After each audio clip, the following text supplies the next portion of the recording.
And we have the transcript on as well. All right. All right. Well, welcome everyone. I just want to give everybody the warning to start that the meeting is being recorded. So anything you say can and will be used against you probably in a local paper. So be careful about what you say. You're representing the community. And then at the end of the meeting, we will be posting our Zoom so that those people who want to go back and look at and see what we covered tonight to protect the community can do that. So with that, we are going to start. So do I have anyone who's willing to make a motion to approve the agenda? Margaret. Thank you, Margaret. Do we got a second? I'll second. Okay, I got Angela first. Perfect. Okay. Any comments on the agenda? No. All right. All those in favor, raise your hand. Okay, and I see a heart from Nicole, so that passes unanimously. And actually, I'll do a roll call. Let's do a roll call now so that we'll know how many that was. So I'll go down and read your names and then you say present if you're here. So we'll start with Margaret. Present. Corla. I'm here. Angela. Here. Mandy. Here. Don. Here. Robert Tripp Jackson. He's not in this meeting yet. Okay. He's registered. All right, Nicole, I got you. Present. Tina. Present. Matt. Present. Joe. I'm here. Sam. Present. Paul. Here. Javier. Here. And Robert just joined. Robert, welcome. I just took roll. I'm going to count you in there. So we have all 14 people here. So we just approved the agenda. All right. So the other thing that I just wanted to, I added this to the agenda based upon the comment that Corla made last time that for us to continue to meet by Zoom, we have to approve that every time at the beginning of the meeting on the condition that we think that there's still enough of a health crisis out there to do it by Zoom. So I'll just say for the record that when I drove home from work today, I heard on the radio that LA just raised their, Damn it. yeah, raised it from low to medium COVID. So there's still plenty of COVID out there, still dangerous. But do I have a motion for us to meet by Zoom tonight? I so move. Okay, second. I got Javier. Okay, all those in favor? Raise your hand. Okay, any opposed? All right, that passes 14-0. Perfect. All right, approval of the minutes. Mandy, I did not see minutes from last week. Yeah, I've got a lot going on. I did not have those prepared in time. So we'll have double duty next meeting and I'll have those ready out for the board here for distribution here in the next few days. Thanks. Okay, that's understandable under the circumstances. So with that, the next action item is that I wanted to move the action item number 1 up, the vacancy election. It seemed like we should go ahead and take care of that before we proceed with the meeting. That way, the people that are interested in being on the board, the one person that makes it can stay on the meeting. The others can stay if they're welcome to too. So I guess that I would turn it over to Angela to talk a little bit about the procedure. I was thinking maybe we'd let each candidate give a brief presentation, and then I know you have some ideas on my understanding of the bylaws is that we have to essentially vote a secret ballot, and so we all need to send a vote to Angela, and she'll add them up and tell us the results. So with that, Angela, I will turn it over to you. Thanks, Fred. Welcome, everyone. I would like to introduce the 3 candidates that are trying to vie for the vacancy. It's Brad Herron, PJ Luca, and Jacqueline Grulich. I apologize if I said your name incorrectly. So if you guys could introduce yourselves. I know all of them are here today, so we can start with Jacqueline. Thank you for being here and allowing me to have this time. I have been very interested for a while. I live in Ocean Beach, actually in this area, the Peninsula area, for 25 years now, raised my children here. I work locally at the University of San Diego, been very involved with Malin Burnham in his foundation. I'm involved in Alpha Project for the Homeless.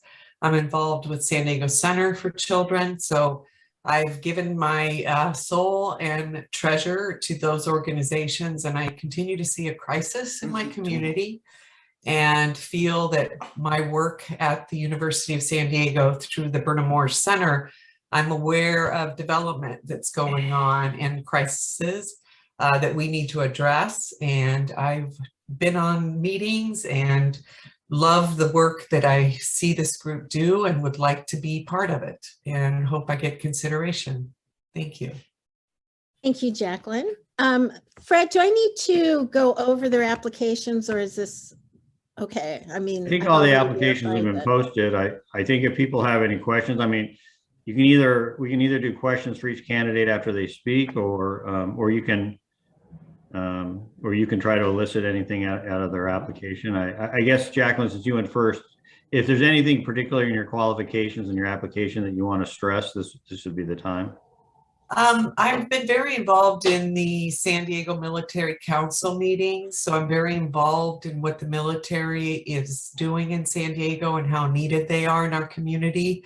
So I believe I bring a perspective of what they need to do to grow and the housing crisis that we have with the missing middle.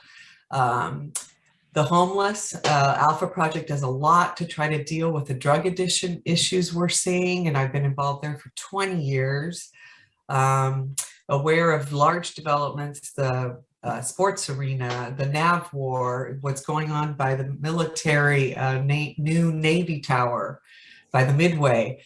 So I have a knowledge about what's happening in the community that I believe is very deep because of what the university studies and does, that will help this group maybe bring individuals that can help educate us on the real issues that we should be looking at that are affecting us in our communities.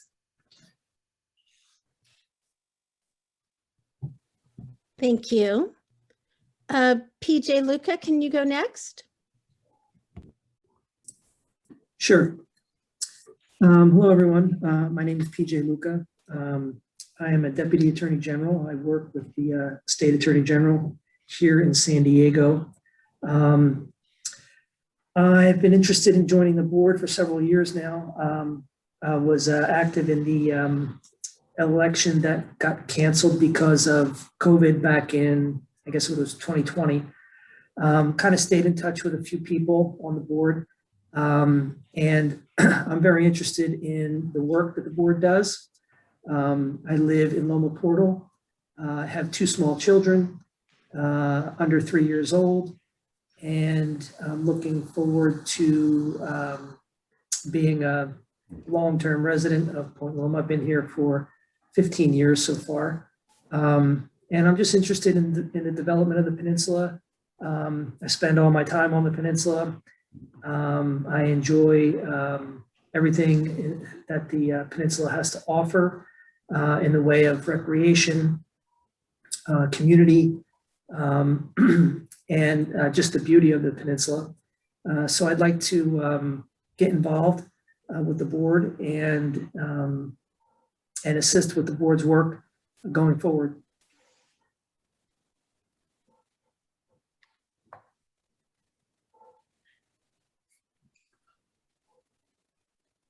All right, Angela, I think we got our comments from PJ. Okay. I also want to let you guys know that Eric Law submitted an application, and I don't know how I ended up missing it. I did acknowledge receiving it. He has attended. I did verify that he did attend a meeting. So is that okay if I go ahead and So when you say, so you did he submit it to you within the deadline? Yes, he did. He submitted it within the before May 12th. Okay. And I can. Yeah, I think we should go ahead and let Eric. Okay. Yeah, go ahead. Let's Eric. Fred, Yes, go ahead. I would really like to review his application before. Yeah, can I go ahead and put it up on the screen? I am so sorry about that. Okay, Is there any Yeah. sensitive information he'd like redacted?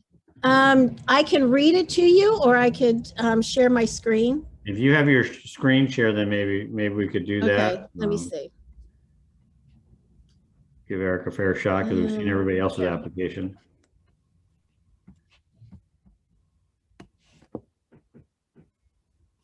Can everybody see? My apologies, Eric. I don't know how I ended up missing this. Can everybody see? I can see that, yeah. Yeah, you can scroll down a little bit farther so we can see the education and his Okay. involvement there a little longer. Why don't you stop there for a second and let people take a look at that.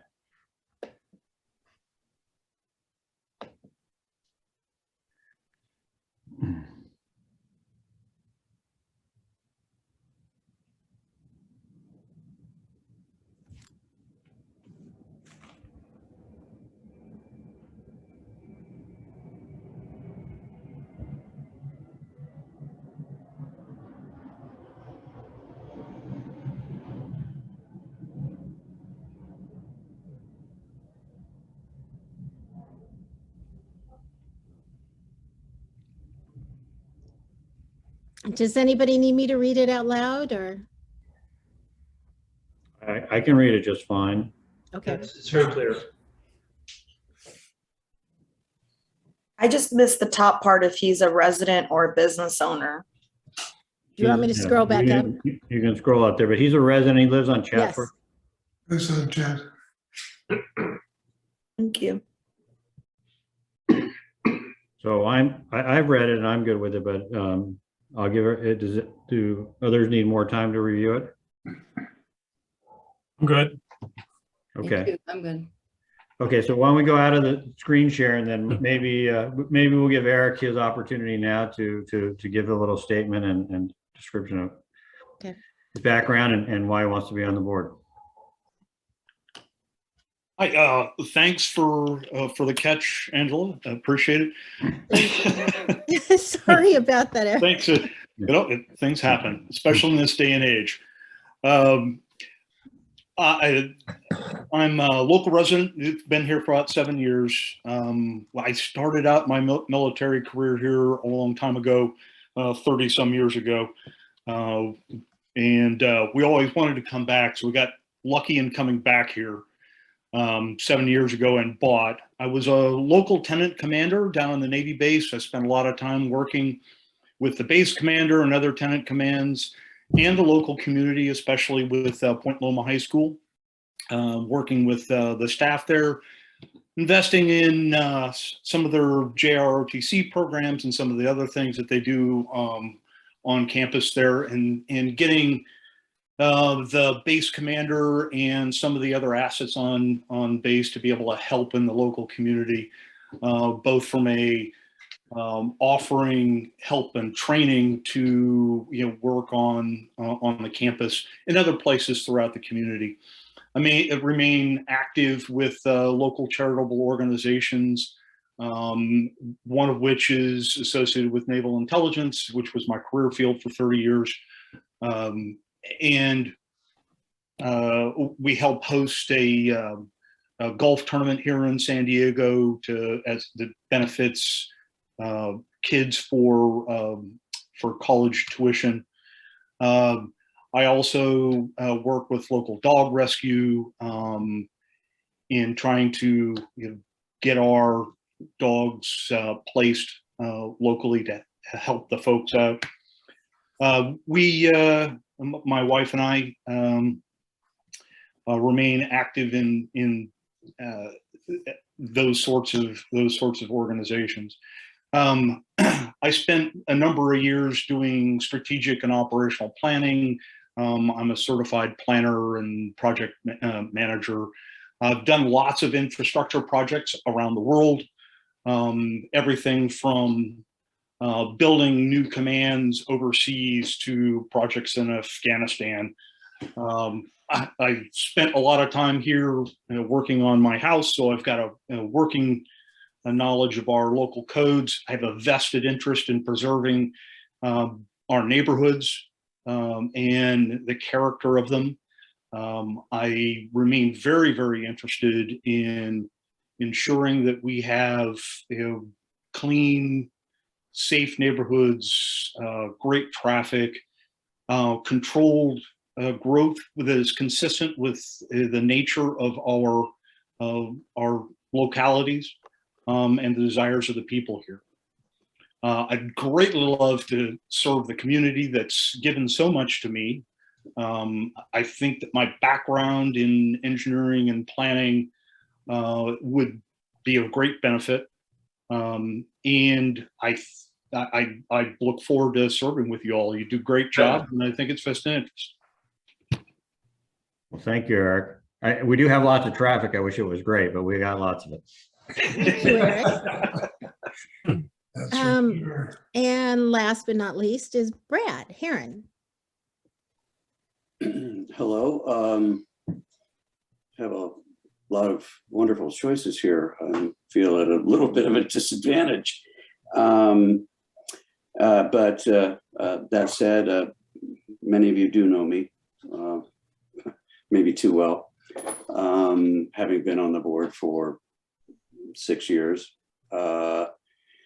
And the March meeting, we had an opening, and some people had said that they had wished that I would continue. And so I thought about it and decided that I would. And at the time I had said that, there was no one else that had decided to run for this vacancy. I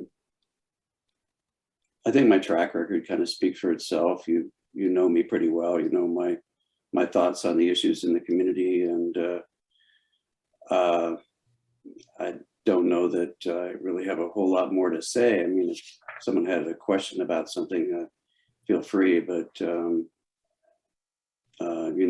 but I grew up here, family's here. I've been, I have the community in my blood. Thank you. Thank you, Brad. Thank you, Brad. Thank you to all of you that,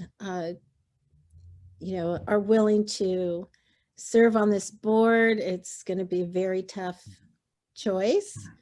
Would anybody in the election committee like to ask a quick question, another question to either of the candidates? I see Paul Webb. PJ, could you tell us what you do for the Attorney General's office? Yes, Paul, I'm a deputy attorney general. Basically, I'm a litigator. I'm in the tort and condemnation section. And basically, we represent state agencies against claims of usually personal injury. Okay. Some of our clients are, for example, the California Highway Patrol. We do a lot of work with them, and their cases are typically sort of run the gamut. Could be a simple auto accident, or it could be excessive force. Police brutality and excessive force cases have been in the news and very high profile the last couple of years. So I'm sure you're all pretty familiar with those types of things. We represent other agencies like the Department of Parks and Recreation. Just about any agency you can think of, they typically get sued, and we are assigned to represent them. I work in San Diego courts, Orange County, and Riverside. And I'm based, my office is downtown, so I've been, although a lot of the Department of Justice is the department that we're in, a lot of the department stresses a work from home. I've been coming into the office throughout the pandemic, and we are right down here at One America Plaza. Yeah. Thank you. Well, PJ, quick question. It's Robert Sure. Jackson. We had somebody on Point Loma Association that was with the DA's office, and then they were told by their office that they couldn't serve on the board because of a possible conflict. Is that an issue for you at all? Not to my knowledge. Okay. Thank you. Sure. Margaret? PJ, I really like your background. What would you say would be the number one thing that you would contribute to this board and would be your ultimate goal if selected? Well, the number one thing I can contribute would be, I guess, the analysis that then an attorney could put forth on issues that come before the board. The training that we basically utilize every day in analyzing the issues and figuring out a strategy to move forward. My ultimate goal, I think, would be to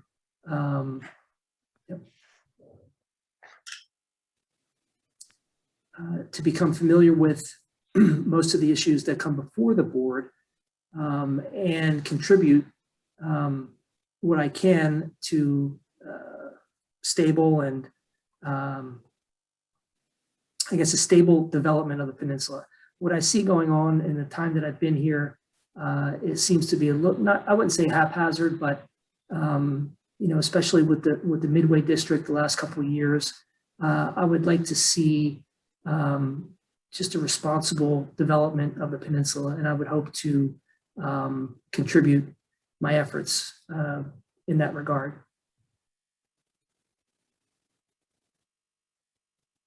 Thank you. Does anyone else have any questions?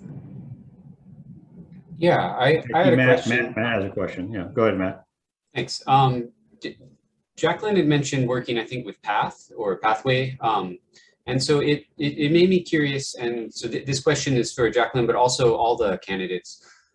In light of the homelessness housing crisis, what would be something you feel could be done from our role as a board? Well, I think, the homeless situation has multiple issues. You've got veterans that are homeless. Mental illness is a big one.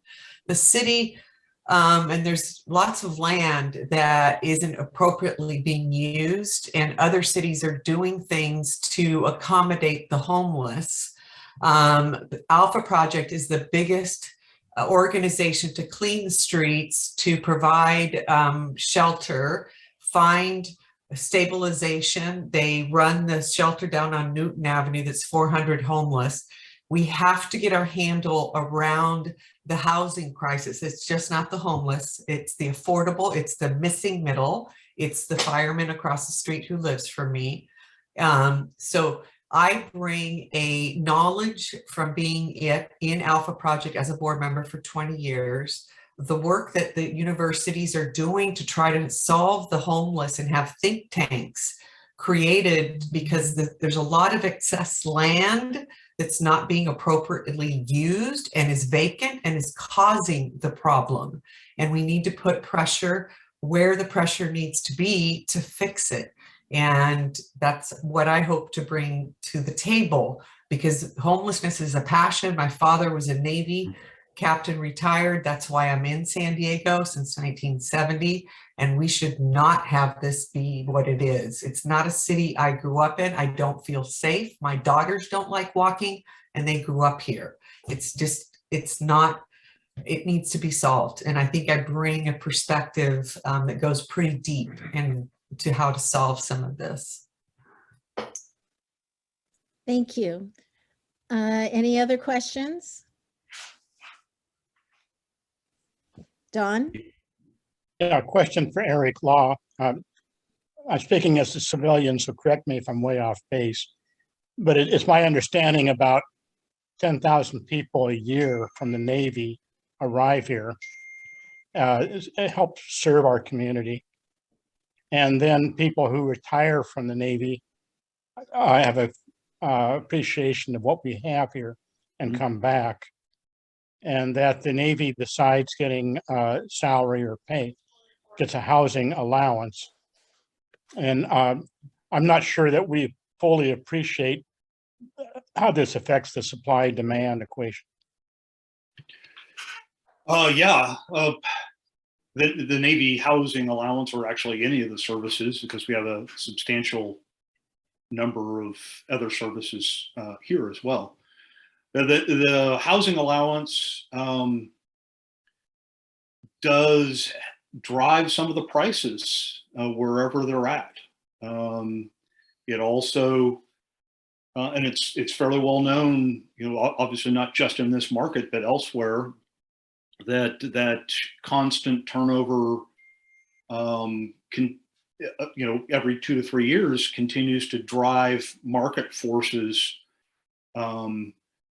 wherever they occur. So you have basically a refreshing of the market forces to drive price up in the market because there's a very high demand for housing.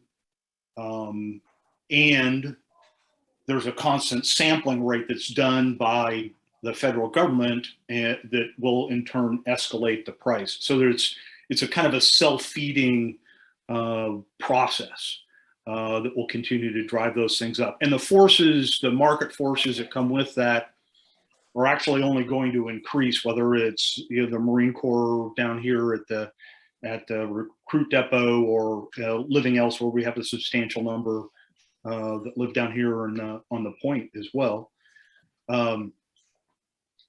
Those numbers are just increasing because there's other places that are getting shuttered and the jobs are moving here. It's 40-some thousand military personnel in San Diego County. It's the number one source of income here. So there's a lot to be said with getting tighter with the military and understanding how things will change what's going on here. And also, and I saw this in sitting in the Lieutenant Commander's Council, there's an appreciation by the Navy, sometimes not enough, and we saw this at the Old Town, the discussion about the remaking of the Old Town campus. There's an appreciation that you have to be coupled with the community, and yet they don't get enough feedback to actually make that happen the right way. The base commanders try, but they need greater engagement from the community to solve things like the infrastructure problems that result from, you know, thousands of people commuting through our neighborhoods, the pressure on our schools. We get some money from the federal government for that, but probably not enough. There are actually some disadvantaged sub-communities within the military community that, you know, are now in the schools and don't get served quite as well. And we should be continuing to advocate for, you know, additional funding from the federal government to underwrite those things. And there's a whole list of other interactions of, you know, so much of the military infrastructure runs underneath our streets and through our commerce here. So there's a large number of intersections with the military community that we should be exploring to help with our infrastructure and ensure that we're growing in partnership one way or the other. Thank you, Eric. Any last questions from anyone? No? Okay. So what I'm trying, this is something new for me. I made a Google form that I'm going to send everybody out. You want us to vote now, correct, Fred? I do. It is time to vote. Okay, so, and thank you everyone again for your input and your willingness to serve on the board. I am going to send everybody out a link and it will ask you to choose, you know, to vote for one of the 4 candidates. You only get to vote once and it will remain anonymous. So nobody will see, not even me, will see who votes for who. And after everybody has, you know, acknowledged that they voted, it will show up as a pie diagram, or I can look at a spreadsheet. It doesn't give names, just who received how many votes. So is that okay that we try that? Yeah, That Okay. sounds good. So you're going to send that to everybody's email? Is that where they're? Yes, I'm going to send it to you right now. It's going to be on an email that Corla had sent, so it has everybody's Okay, why don't you email send that except for out? Brad. Send that out. And then Okay. while we're waiting for a second and people can look for that, I did want to say to all the candidates, I think that you are definitely 4 strong candidates. So I think that any one of you would be a great addition to the board. So I am at a certain point a little sorry that we only have 1 spot, but we have a really good board. So I'd encourage the people that don't make it to try to stay involved and be part of the board. We have lots of committees. You'd be welcome on various committees and get involved, get to know the people better, and make a difference in Point Loma. So you're all very strong candidates, and I really appreciate you, being willing to step up and serve your community. And the next election is March of 2023. So whoever doesn't make it, please keep that in mind. Yeah. So I've sent out the email, so please check your email and make sure that all 4 candidates are showing up with a box that you can check. Okay. I got it. And Don, I just want to make sure, I read the bylaws, and the bylaws say that all the seated board members vote. So usually I don't vote as chair, but I believe that I do vote. So I'm planning on casting a vote, but if anybody has a concern about me voting, just let me know. Angela, I sent my vote if you want to check to see if it works. Okay, let me look.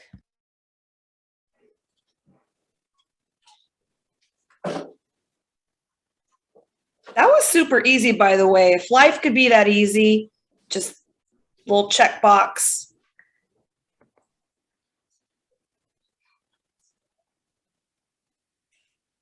The process, not picking a candidate. The process.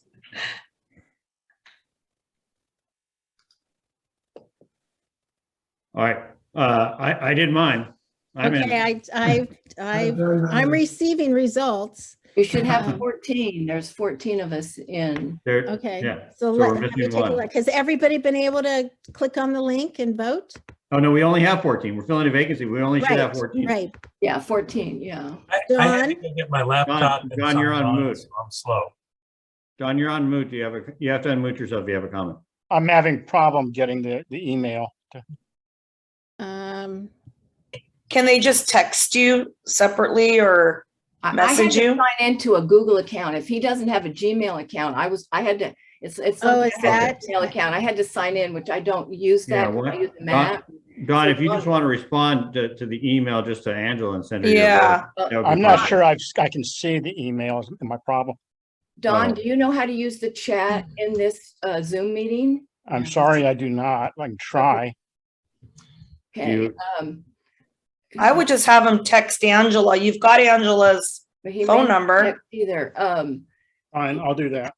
Yeah, there you go. yeah, Do just you- text do you- Angela. Just keep it simple. Okay, because right now we have 13 responses, so he's Okay, the okay, last. so yeah, We're so waiting we just for need Dawn. Don's. Don's keeping us on our toes.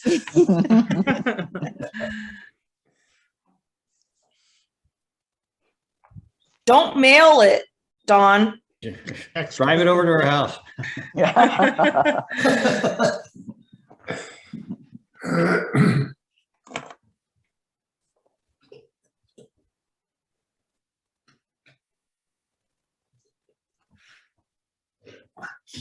And we're gonna be done here in a second, I would think. We'll see. Okay, I sent it. Okay.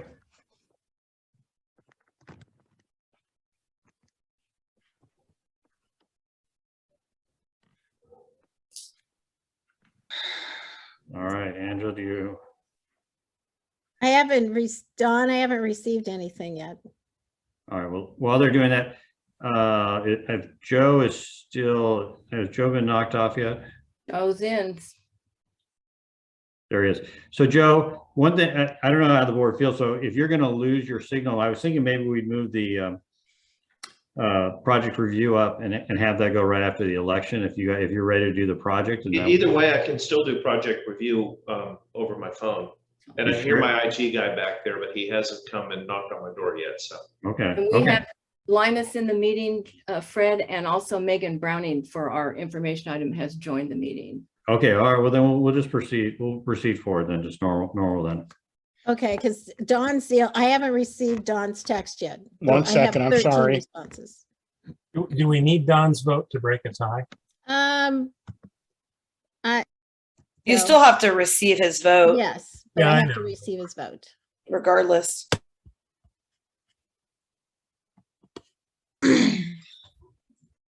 And I could share the screen because it popped up when I look at responses. Okay, but wait till Don votes. So we want him to vote fair and square.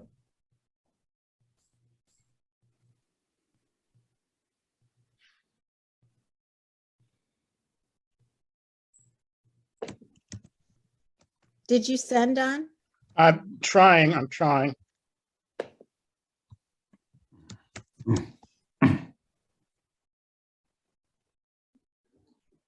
You have an email, Angela.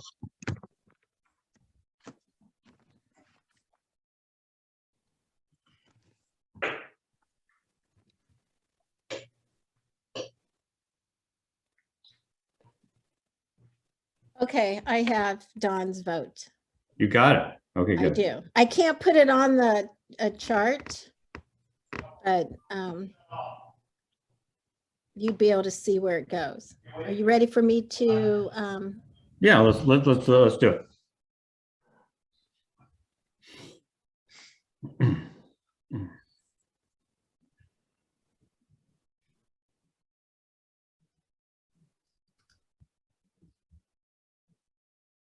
Sharing my screen. All right.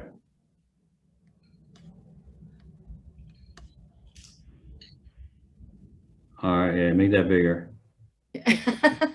Oh, Brad. Okay.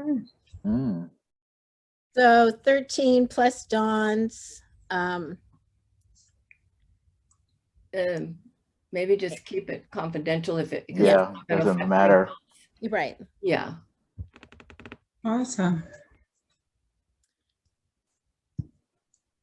Well, it looks like Brad, you won yourself another term on another 3-year term on the planning board. So congratulations.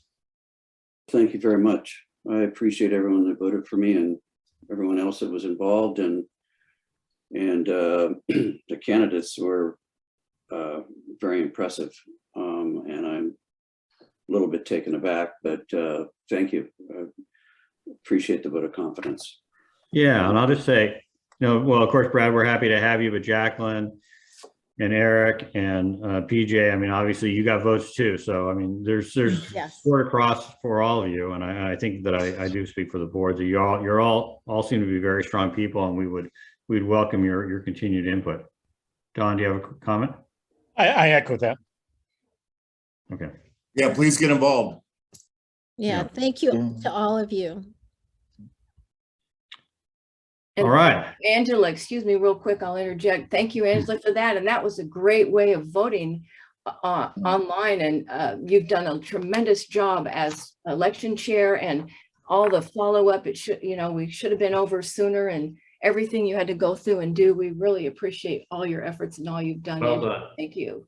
Oh, well, thank you. But all of you guys helped as well. So thank you. Well, as serving as a 2-time election chair, I know what it's like. So you did a great job, Angela. You're fabulous. Thank you.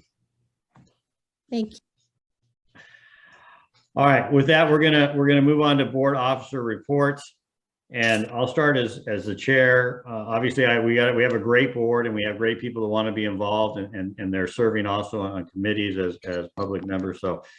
So that's great. I saw that Matt and the long range planning people got that committee going again, so that's really good news for us. The one thing I'll say that I think is a little interesting, I have a meeting tomorrow morning at 8 o'clock in the morning, and it's an in-person meeting down in Ocean Beach with the Ocean Beach, Point Loma, and the Midway leaders. And we're going to meet in person because Officer Cirillo wanted us to meet his captain, so that we could have some direct contact with our local police department and Officer Cirillo's boss and try to make some contact and work with them on addressing some of those issues that the people are alluding to, such as homelessness and that kind of stuff, and probably street vendors. So I am going to, drink a bunch of orange juice and vitamin C and go meet people in the morning and try to clean up our community. So what's his captain's name? Do you know? I don't know what the captain's name is. I just said, asked if I would go, and I said that, which I think is exactly how I believe, is that, some of these issues cannot be solved unless there's a partnership between, we want everybody treated fairly, but we got to have a partnership between local leaders, law enforcement, and got to address these issues in a way that try to make a difference. And my standard is, I'd like to have my grandkids be able to walk up and down the street, and feel like they're going to be safe. So that's sort of the test for me. So we'll see if I can move that forward, and it's worth meeting in person if that's what they want to do. So with that, I guess, Margaret, you're first, Vice Chair, if you have anything. I do.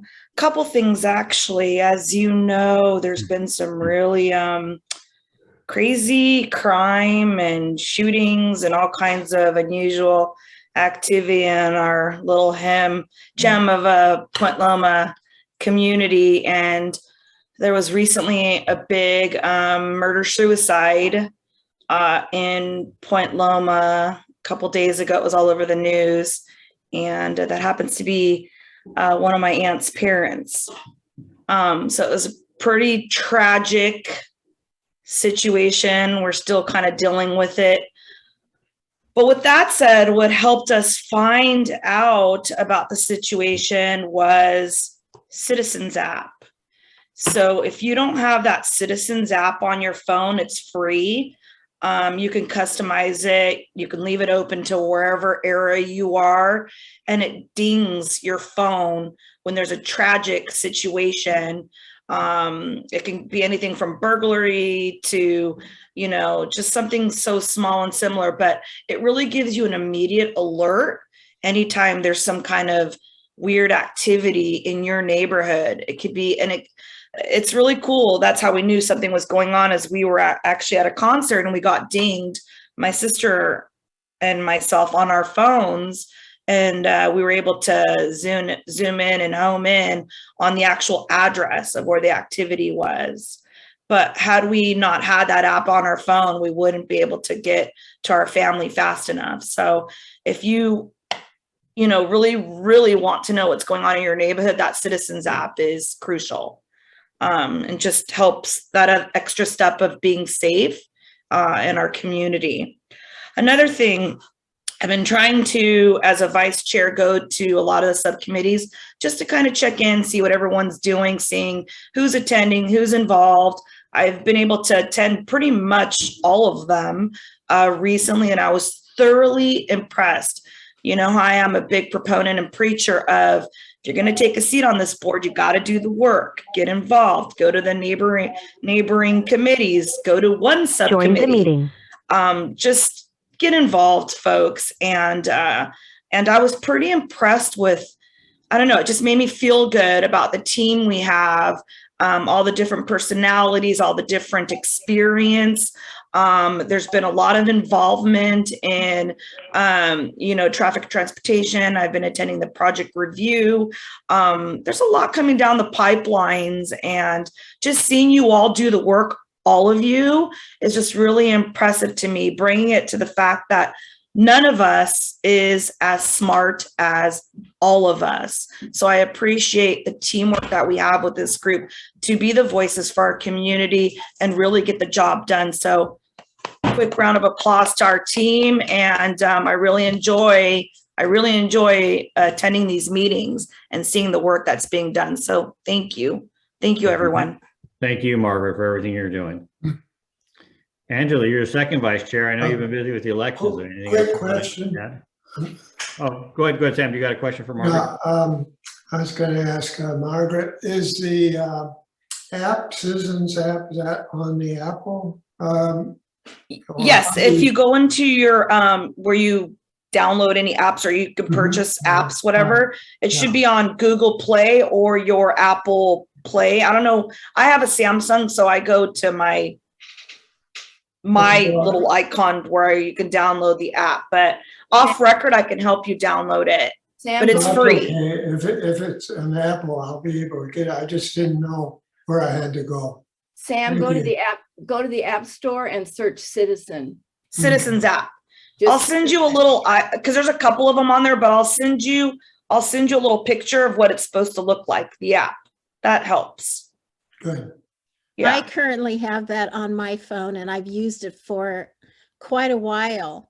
And mainly so that way my daughters, I know, if there's something that they need to avoid in an area, and and when that came up, Margaret, sorry to hear that was, part of your family, but people wanted to know what was going on. And so I was able to figure out.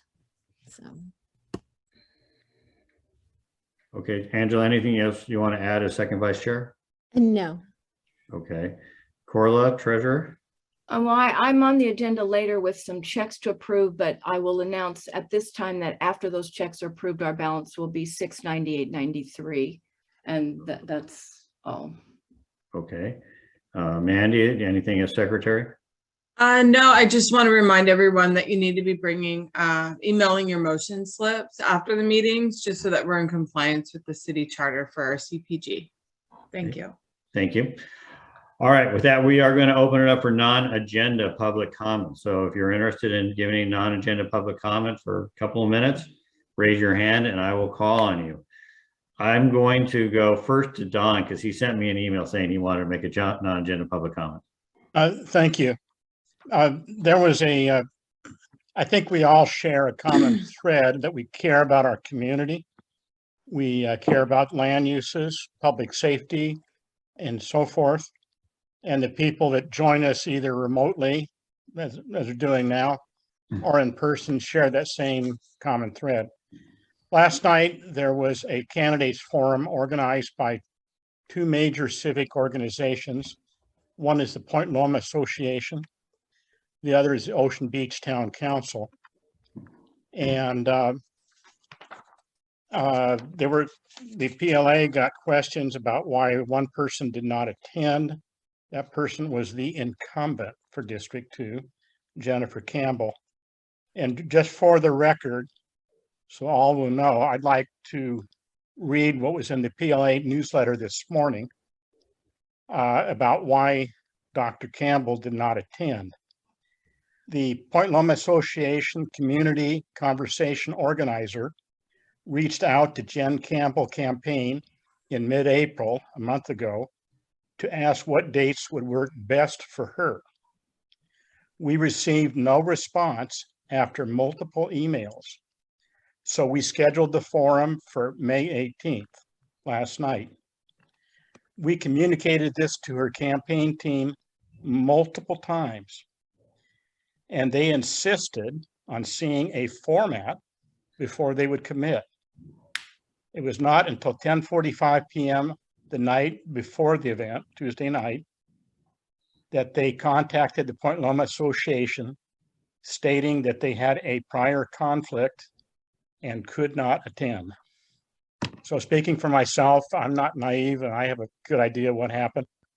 And I won't insult Linus Smith or anything. I'll just leave it right there. Thank you. All right, do we have any other non-agenda public comment? Let's go, Mandy. Yeah, I'll keep it quick. You all know that I'm one of the candidates in the race for City Council District 2. I'm really wanting to bring a community-minded candidate back to City Hall where it belongs, to be more of a conduit of change, just like the role is to be. And there's a lot of issues impacting our community, unsustainable development. We have a park deficit. We are on the front lines of the coast, and we have a lot of environmental issues and traffic. And I've exemplified leadership with my roles in the community, and I want that in our governance. I want responsive governance. I want values, morals, transparency when it comes to a lot of these land use deals that we're dealing with.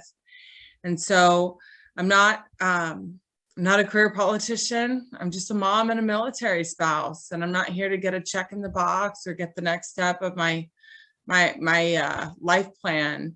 And I'm really just wanting to have responsive governance and someone who's going to be looking out for the community and not looking to monetize off of the community. So I'll put my information in the chat. Feel free to reach out to me anytime. As Dawn stated, it's been quite fun these last couple of weeks. Been attending quite a few forums. There's a few online, one that was hosted by Claremont Town Council at the end of April.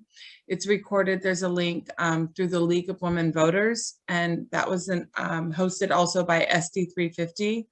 And then last Monday, we had a forum at the library, which the San Diego Union Tribune hosted as well. And that link is available. They have a recording on their Facebook. So if you're interested in checking that out to see who the best contenders are for our community, I encourage you to do so. And then last night we were also at the PLA and the OB Town Council's forum. And it was really just a great opportunity for the other candidates to share with the community what they were about. So I've really enjoyed this opportunity to run, and it's been a great experience. So I really appreciate your time. Check out my website. Thank you. Thank you, Mandy. Tracy. If you don't mind, I'll go ahead and make the commission announcement now and then do the town council and planning board stuff with the other things. I don't want to hog up too much time. Okay. Hi, everybody. Commissioner DeZenzo, which sounds really weird and Batman-like, but Commissioner DeZenzo from the San Diego Commission for Arts and Culture.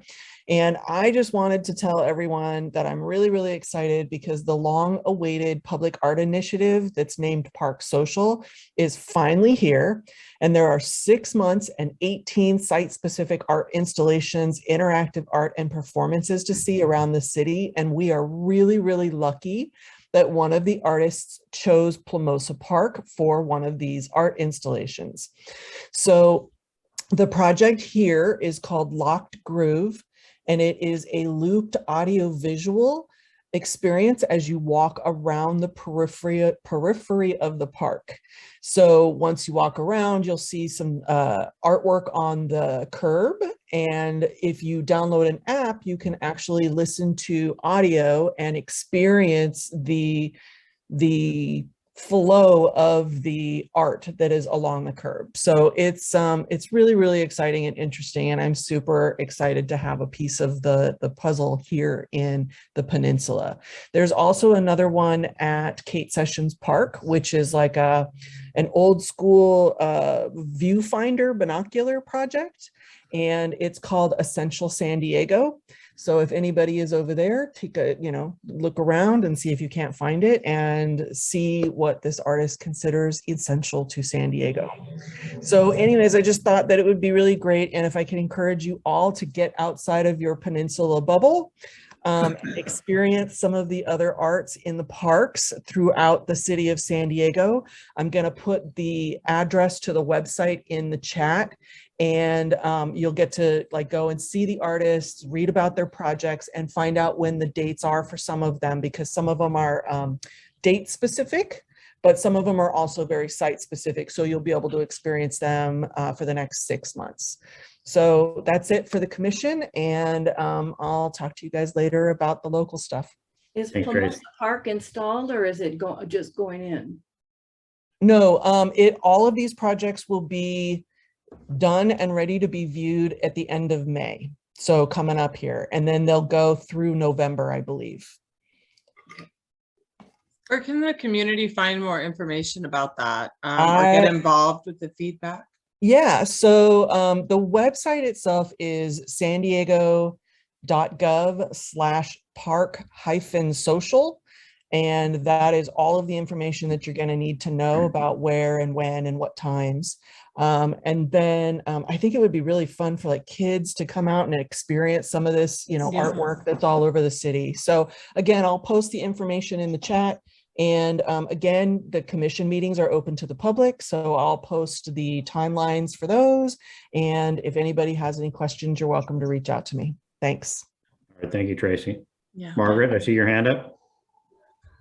Yes, just really quickly, I'm a Point Loma Rotarian with the Point Loma Rotary and have taken on the challenge of getting Point Loma and Ocean Beach businesses back on their feet after the pandemic. So we're inviting local businesses, mom and pops, preferably to come speak at our luncheons. They happen every Friday down at San Diego Yacht Club.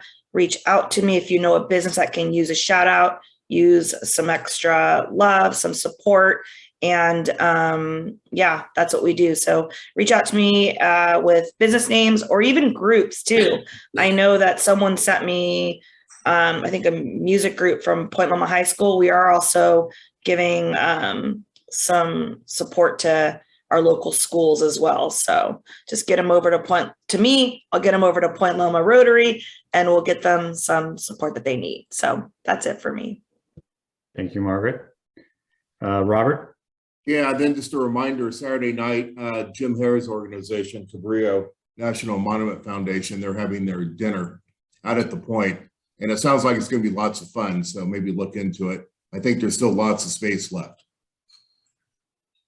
Okay, and did you send I got the email, Robert. Did you send that to everybody on the board? I'll do that. Yeah, send it around to everybody. It's a good event. Did you say there were plenty of tickets still? I believe so. I think they have they want 300 people and they're about a little over halfway there. Okay. It's 125 a person. Yeah. Okay. Yeah. All right, good. Any other non-agenda public comment? Brad? I was just wondering regarding subcommittees. I didn't see it on the agenda, Fred, and whomever was going to, fill the spot. At what point does that person get? Don't we have to vote to get somebody on the subcommittee if I choose to join one or two? Is that would this be? Yes, we probably should have put that on. We voted for all that last time. Right. So But not the community members. We just did board members. Yeah. Well, yeah. So I don't know. When we get down to the end there, and do committee reports, I guess if committees have people they want to add, I think we probably could just add that on there, get those people approved. But yeah, all the committee chairs were picked last time, and the board members were selected too. So I think that you could, if there's committees you want to be involved in, you could just mention that to the chair, and then we can get you informally involved and then officially approved maybe either later in the meeting or next time. all right. Yeah, I've already communicated that to the chair. Okay, perfect. Okay. Thank you. Perfect. Any other non-agenda public comment? All right, well, why don't we go then to our local government reports? And Linus, you have done a good job working with us, so we'll turn it over to you to give us an update on District 2. Sure, thanks. Can you all hear me just fine? I can hear you just fine. All right, great. So there's a few things that I wanted to share with you all tonight. So first is, as some of you might have already heard, at last Tuesday's City Council meeting, the council approved several key ordinances to our district. The first one being the short-term rental ordinance, which was returned by the California Coastal Commission with their amendments to the ordinance. Those amendments were accepted, and what that means for us is that the ordinance should be all set to begin going into effect this winter. If you'd like to know a little bit more about the amendments, they were relatively minor. One of them set a sunset clause for the ordinance. I believe either 2027 or 2030. You'll have to forgive me, I don't recall exactly which one it was, but it's a sunset clause. And the other amendment that they made was that Tier 3 licenses, those are the ones for whole home rentals. As you all know, there's going to be a lottery for how applicants get their permits. And for the amendment that the Coastal Commission implemented is that Tier 3 licenses will be issued to each community planning area in proportion to the community planning area's percentage of the overall Tier 3 applicant pool. Or to say that another way, if whichever community planning groups submit more applications, those will have a proportionate amount more permits accepted. The second thing I want to share, the street vendors ordinance was also approved at council on Tuesday for its second reading. So from here, we'll be going to the Coastal Commission for their review. Now, it's still possible that the Coastal Commission will have amendments to the ordinance, and so it might take a while longer to be implemented. But this is still a major hurdle passed that will bring us another step closer to just bringing enforcement to this issue and sort of resolving the problem. And the third big thing, I should say, that the City Council approved on Tuesday was the SAFE Act, which will ban the sale of flavored tobacco products in the city of San Diego, which is just another big milestone for the city, as it will improve our public health and reduce the number of minors who smoke and get addicted to smoking. Last thing I want to bring up is, as you all also are probably aware, the mayor recently released the Mayor Revise. And I'm still filtering through it myself, but there are a couple of things that I saw in there that I wanted to highlight for you all. So during the Budget Review Committee, Councilmember Campbell expressed that she would like to see the city prioritize safety, especially in our coastal communities. And to that end, the Mayor Revise includes the addition of 5 lifeguard sergeants to support the boating safety units and staff nighttime operations. And the Mayor Revise also includes for the San Diego Police Department an additional $4.1 million in overtime expenditures to support shift extensions for law enforcement to address more calls for service and to accommodate for staffing shortages faced by the department. And to that end, they are also receiving a one-time expenditure of $100,000 to bolster their recruitment efforts and to fill some of those vacancies that are existent in the department that prolongs the response times that they have. With that, that is the end of my report. If there are any questions, I'm happy to take them and answer them if I'm able. I saw Corla first. Go ahead, Corla. Yeah, I read something about the license fees being reduced, and then I sort of got confused. You're talking about STR or street vendor. Which was that? And it went from like so many thousands to 338 somewhere. So you know what? Vendor ordinance. I want to say the ordinance started at a $238 permit fee, and I think it was drawn down to a $38 fee. Don't quote me exactly on the numbers, but it was reduced down to double digits. I know that much. And the reason for that is a lot of the other council members were concerned that would place an undue burden on the street vendors ordinance, so they weren't comfortable keeping with the original permit fee that we had hoped for. And will those fees also go towards public safety for like food things and inspections and that, or is it only just for a license? Is there any enforcement in that? So I'm not certain what exactly the permit fees will go to will contribute towards. I do know for the enforcement aspect, I believe within the Department of Parks and Recreation, there will be 13 additional enforcement officers for the purpose of the street vendors ordinance, as well as I believe 11 positions to deal with trash pickup and additional trash that's generated by the street vendors presence. And thank you for showing up. You're welcome. It's my job. Yep. Mandy, did you have a question? Well, where are you getting the funding if you've reduced the fees to just $38? How are you going to fund all those new positions to properly enforce the ordinance? Or is there any plans to find funding to fill the gap? Because I don't know, I understand equity, but I mean, $38, if you can't, if you're a business owner and you can't afford $38, I don't know. I just feel like this might not create a funding mechanism to properly enforce that ordinance. Right. So I'm not aware of where the money's coming from and what impact the reduction in the fee will have. Just to clarify, the original, it's coming down from $238. So it's coming down a couple of hundred essentially. And that was the burden that other council members were concerned having the vendors face. So I'm not certain where the money exactly is coming from, but I still do believe that the plan is to move forward with having those 13 enforcement officers for SVO. But I haven't been told quite yet where that money's coming from. All right, thank you. All right, Paul, I saw your hand. Go ahead. Yeah, I just wanted to point out that the $38 fee, that's the same amount as for any other business license in the city of San Diego. And one of the things about San Diego that's always been unique compared to every other major city in California, our business license fees and most of the other fees that we have to pay are very much lower than Los Angeles, San Francisco, Long Beach, Sacramento. It may be time to revisit those, because especially if we're having to ramp up more and more enforcement officers. I'll certainly pass that along to the council member and chief of staff. I can't speak to that. Also, I did just look back, and I did notice that the permit fee were brought down from $230 to $38. So those are the exact numbers that you can quote. Angela, I saw you had a question. Well, I was just wondering what the burden was. Is that on the vendors themselves? That's why you brought it down? So yes, now I'm not certain what the other council members, what their exact motivations were.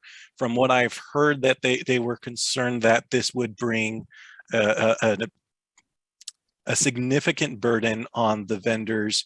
Many of them are aspiring entrepreneurs. Many of them are minorities who, and the reason they are street vendors is because they don't have the finances available to them to actually afford a brick and mortar business. So my understanding is that the other council members were concerned that the $230 fee would place a significant burden on them, and that's why they wanted to have the fee reduced.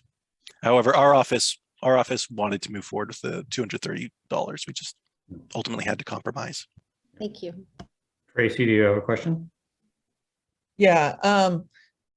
First, just a little bit of a clarification. I mean, we can't make one set of business owners pay more money for their business license than other business owners. That just wouldn't be fair. But anyways, so like my business, my home business, I had to pay the $38 or whatever for a business fee. I have my home, but anyways, I'm not going to argue that point. But Linus, the SAFE Act, was that passed?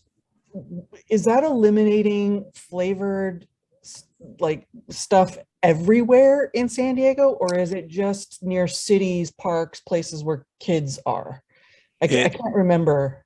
It is eliminating the sale of flavored tobacco products in the city of San Diego. So it's not just the use of them around city parks or anything, it's the sale of flavored tobacco products. And it was motivated primarily because flavored tobacco products, I should say allegedly, Big Tobacco has been marketing their flavored tobacco products to, again, allegedly, to minors. And so this act was in response to that, in an attempt to reduce the amount of minors who get hooked on smoking at early ages, because these flavored tobacco products, they taste nice. Not saying I've had them or anything, but they get youngins introduced to nicotine and addicted to nicotine, essentially. And is this something that is happening in other municipalities and other parts of the state? I mean, do you know other places that are doing this? I believe the city of Oakland and San Francisco passed similar restrictions a couple of years ago. And I can't recall for certain, but I believe they did experience some reduced rates in reduced minors. They reduce rates of minors smoking. Gotcha. However, as you also may be aware, a similar provision is also coming in the November election that voters will approve, or voters will vote on, regarding a statewide ban of flavored use tobacco. Wow. Okay. That's going to be a good one. So Linus, I'm all in favor of discouraging, underage young kids from smoking cigarettes. So do you know if the city is doing anything to protect our young children against being encouraged to use marijuana as underage children? I don't have that answer for you. I can ask about it though and get back to you. Yeah, I just, to me, I just think that people always seem to overlook that. But I mean, I think there's a lot of ways that young people are trying to entice to smoke marijuana as young kids. I'm not sure that that's good for them. So You know, I don't think we should have them smoking marijuana if they're not, and we don't want them to smoke cigarettes. So probably don't want them drinking alcohol either or taking drugs. So Yeah, Margaret, we don't want them to do anything until they're old enough. Yes, I saw Margaret was next. Yes, thank you, Fred. I just had a quick question, and maybe I missed this. Why wasn't Jen Campbell at a very important candidate forum last night in our own community of Point Loma? So I am not allowed to speak to that because I'm on the city council side of things. I'm not on the election. I'm not a part of Councilmember Campbell's election campaign. And as a representative on the city council side, I'm not allowed to speak about anything regarding the election or her election strategies. Sounds fair enough. Fair enough. Don, did you have a question? I do. I'm confused, and if I've got this wrong, please forgive me. But I believe the vendor's ordinance is only during the summer. It's not a year-round thing.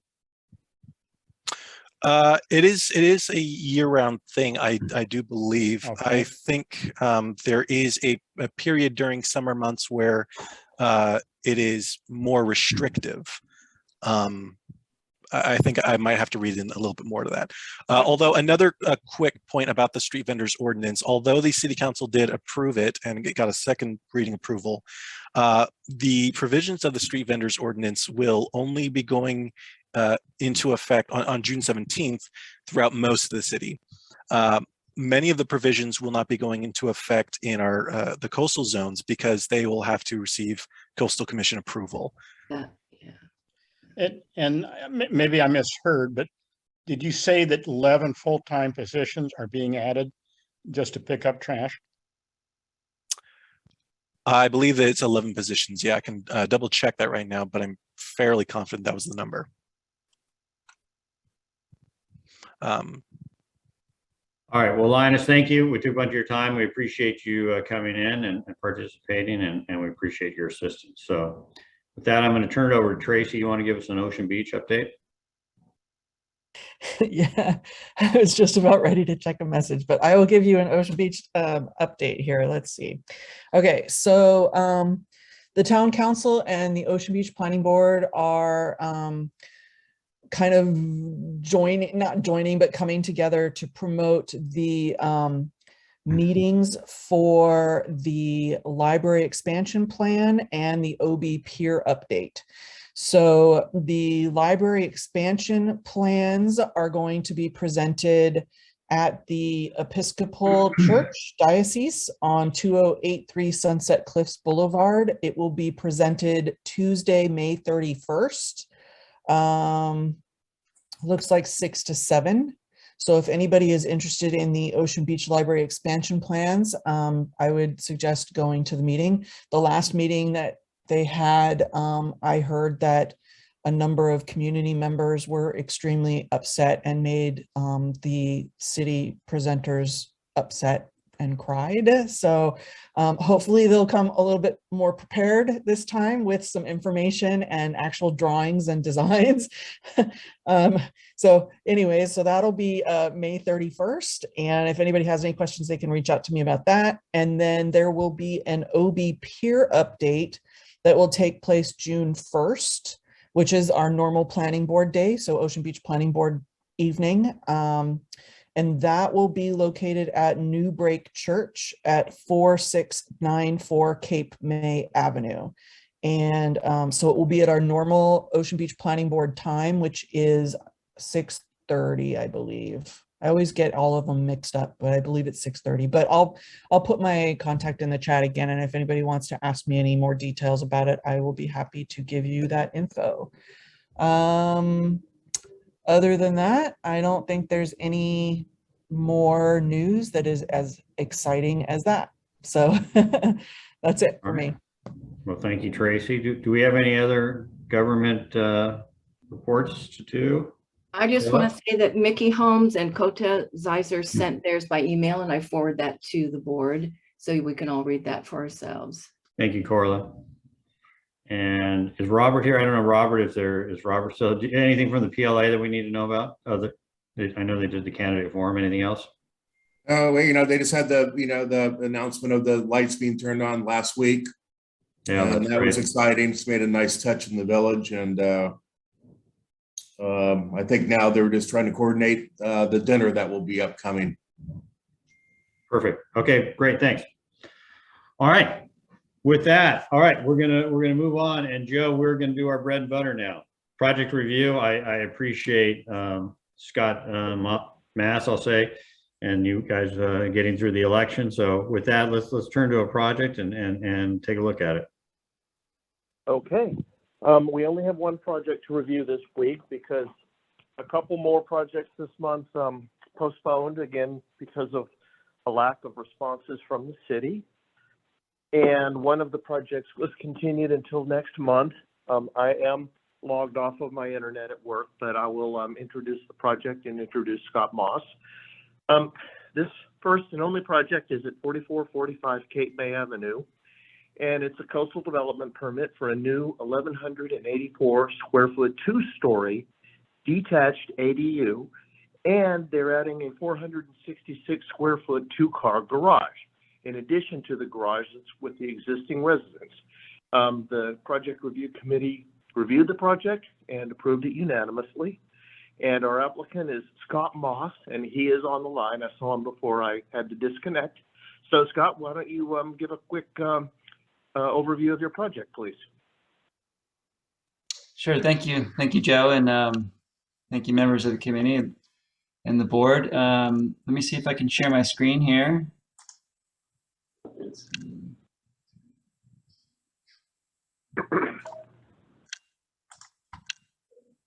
How's that work?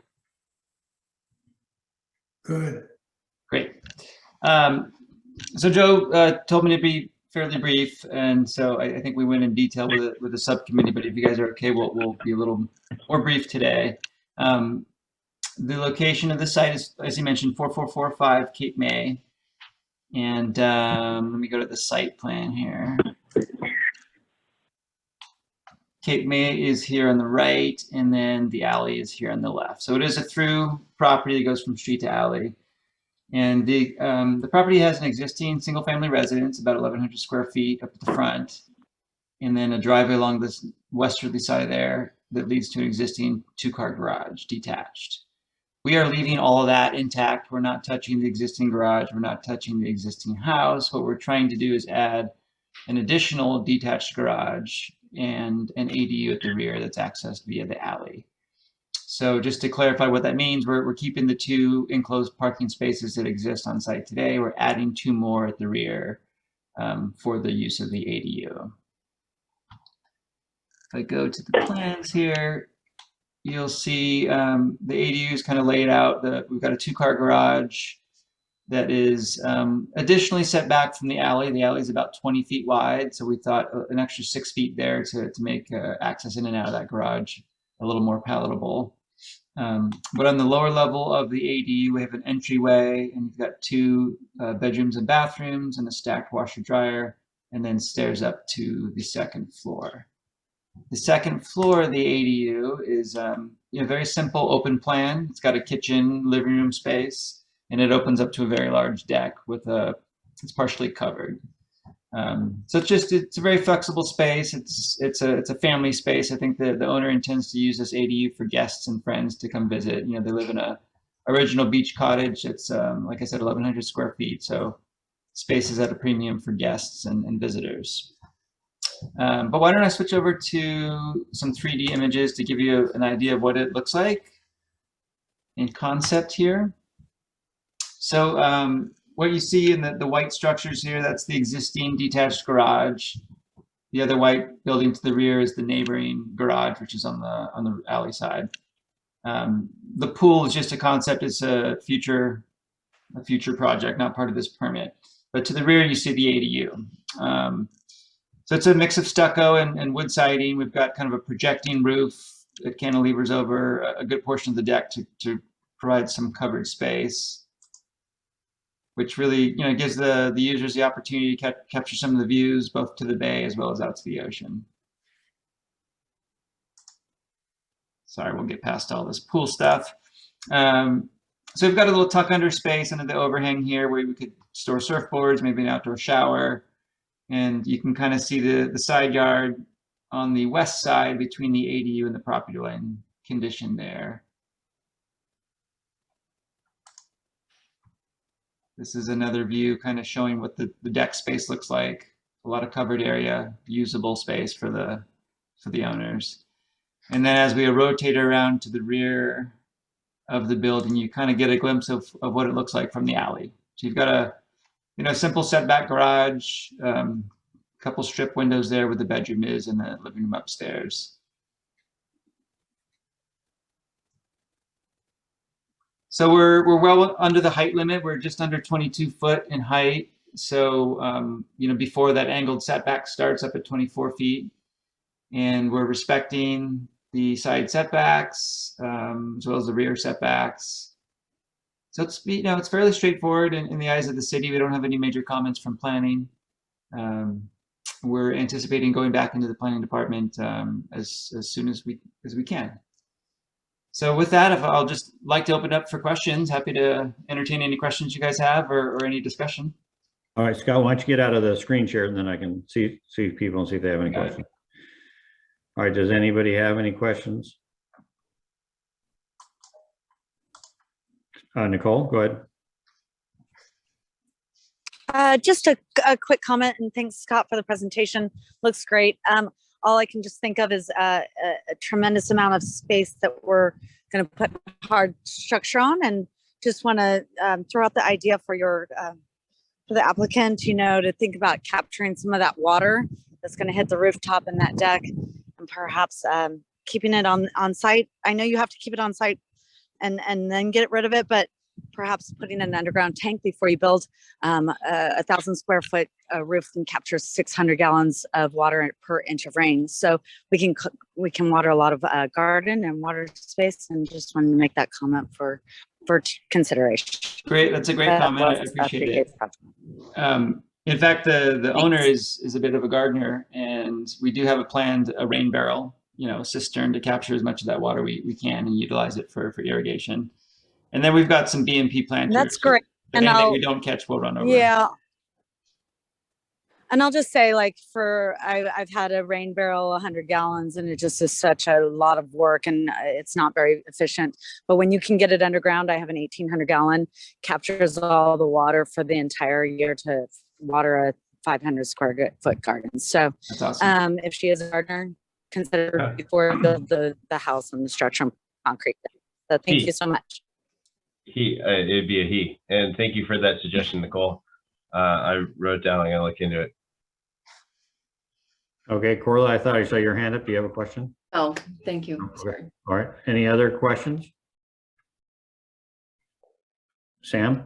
Yes, just a quick comment. I wanted to have my appreciation of the fact that you added 2 additional parking spaces. I think that's very realistic for the project and for the people that will be coming there.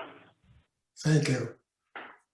Yeah, I think I'll speak for the board. I mean, I think we like it when we see the parking and addressing the issue so that doesn't get thrust onto the street. And I also appreciate the fact that we're well under the 30-foot height limit and you got appropriate setbacks for the property. So with that, any other, Margaret?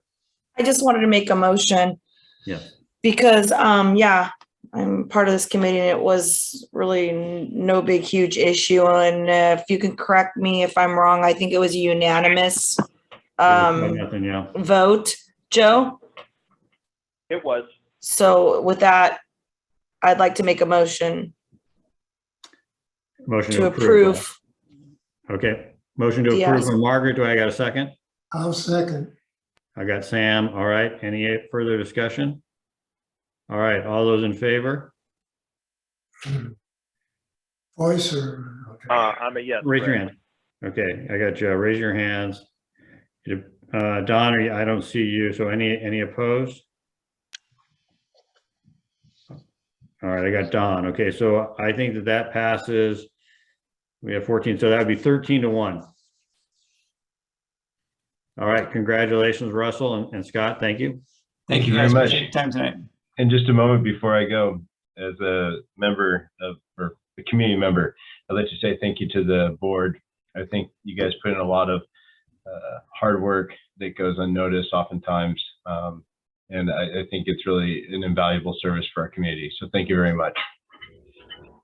Well, thank you, Russell. I know that Joe and the rest of the project review committee, they do, we could not do it without them, and they're great. So appreciate that group. Thank you. All right, now we're going to move on to informational items. I guess we'll start with Corla and the CPC. Is there any update that we need on CPC issues, Corla?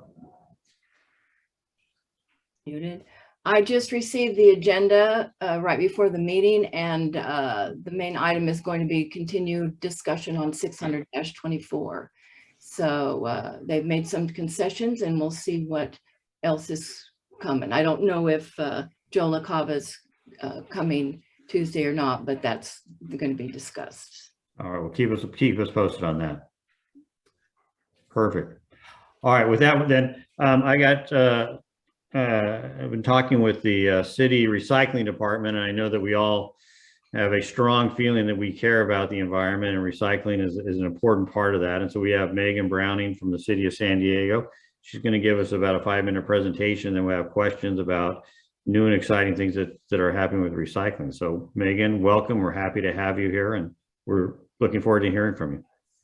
Thank you, and I appreciate you guys having me tonight. I'm going to try to cram a lot of information in 5 minutes, so bear with me, but there will be some time for Q&A at the end, of course. So give me a second to transition. I'm going to share my screen for my presentation and get right into it.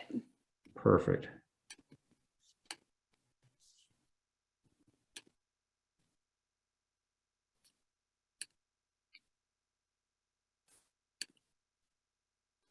All right, so you guys all just heard my introduction, so I won't waste time there, but here I'm talking about organic waste recycling rules that'll go into place for everyone throughout San Diego and how they coincide with California Senate Bill 1383.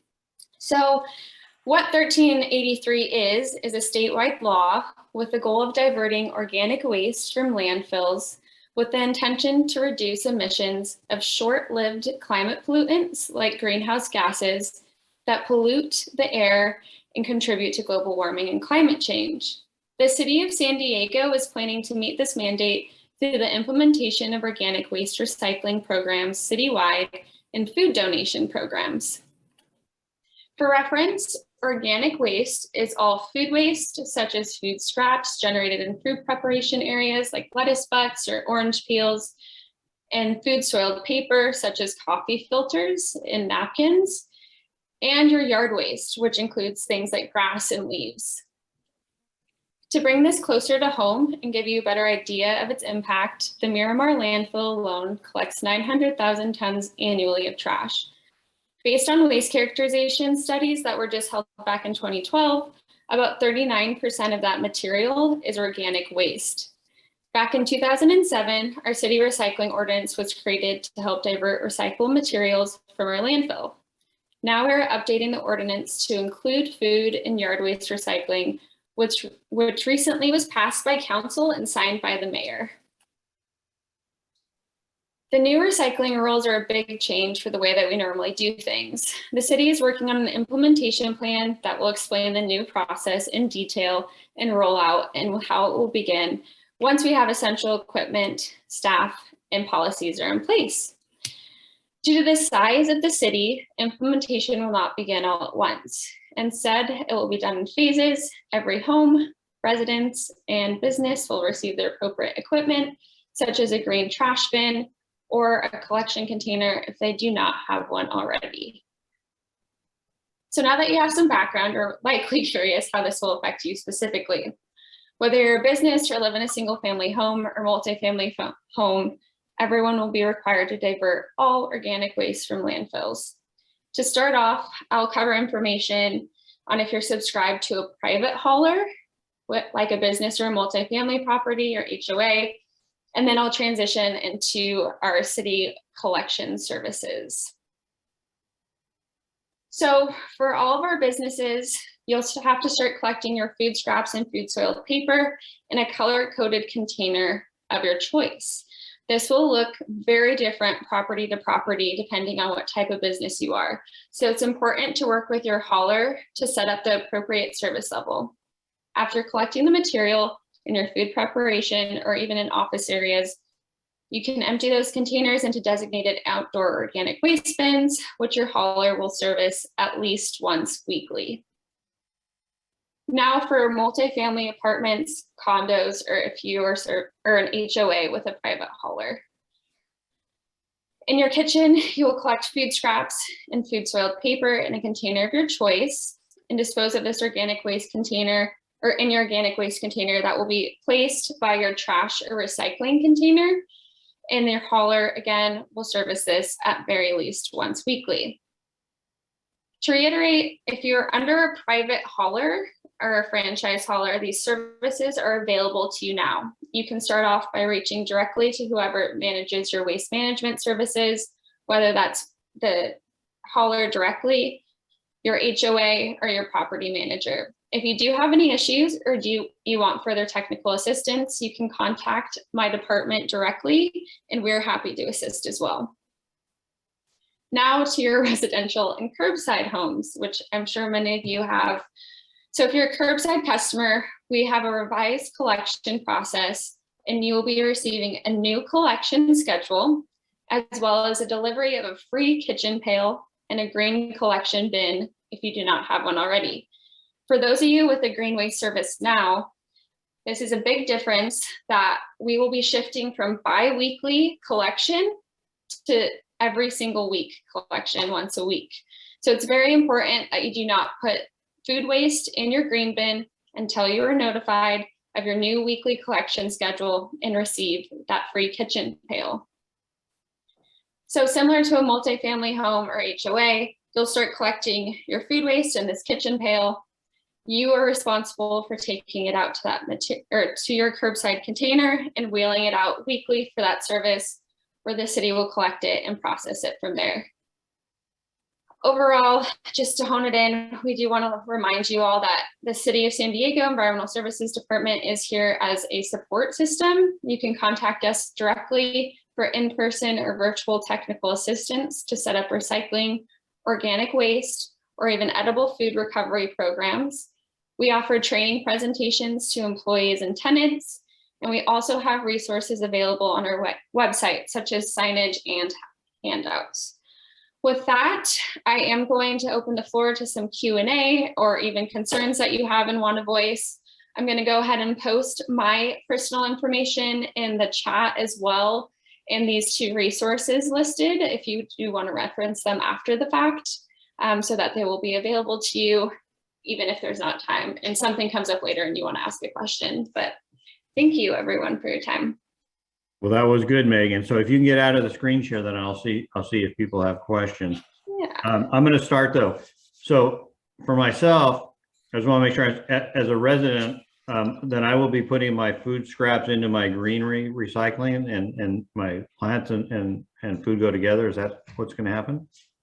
Exactly. So you'll just have a pail in your own kitchen that you can start collecting the material in, and then mixed in with your green waste that you're collecting, you'll throw that material in. But like I mentioned in the presentation, it's important to wait until you're notified that you're serviced weekly, because we are making that transition to weekly service on your green container. And then you will also be receiving one of the City of San Diego carts as well. Okay. All right. Robert, go ahead. Yeah. So if you know, like if you're a property manager managing units, I've talked to like Waste Management Republic, because tenants have been asking this question, and they claim that, oh, you know, because we only have room for one dumpster, you know, that they actually go in and segregate things out. Is that really true, or is there another step I need to look into? I think you should contact us directly. And once I'm done answering questions, like I said, I'll put my email in there so you can send us an email. To my knowledge, I personally am not aware that they're sorting any material, but there could be other programs maybe off my radar, but definitely follow up with me. But it is City of San Diego regulation that you have a 3-bin system, which would be your trash, recycling, and green waste. Okay, I'll look forward to your email. Thank you. Perfect. All right, go ahead, Sam. Yes, I wanted some information on the economic impact on the average apartment resident, rental person, or the impact on homeowners as such. And why are you doing it weekly when we've been able to do it bi-weekly currently? Yeah. So to answer your first question, it really is going to vary across the board depending on who your hauler is. Currently, with curbside recycling serviced by the city, you're still getting your free green cart delivered to you in the kitchen pail. That's part of the People's Ordinance, and it's included in that. So there'll be no change there. Multifamily, or if you're a business and you're serviced by a private hauler, it will be a third container that you do have to add. We have an open market system, so prices aren't available to us in a set rate, but the hope is that you can work with either the city of San Diego or your hauler directly it's called right sizing your service. So the reality is you're not producing any more waste. So by segregating out your organic waste into a third container, you should be able to reduce your trash services as well, which could help mitigate those rates there. And then your second question about servicing weekly versus bi-weekly. With food waste, it obviously is going to be decomposing. Some recommendations we have there are possibly storing it in your freezer, or making sure you do have a good mix of that green material or paper with that food waste. But because there is organic material that quickly decomposes, we have to make the transition to weekly service. Yeah, that seems to make sense, especially in the summertime. It's going to be hot. Corla? Sorry. A couple questions. I'm pretty sure, like, in Mission Bay, they pick up the trash twice a week in the summer because of the fly issue we've had for years. So that's nice.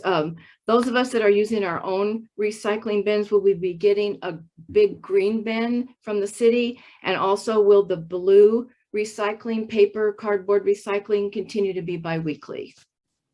If you're under the City of San Diego curbside collection, you will be receiving your first cart, your green cart, free if you do not have one already. And then your blue container will continue to be serviced bi-weekly. And you're talking the green cart, that's like our regular big black and big blue. Is that what you're talking? Or are you talking about the countertop thing?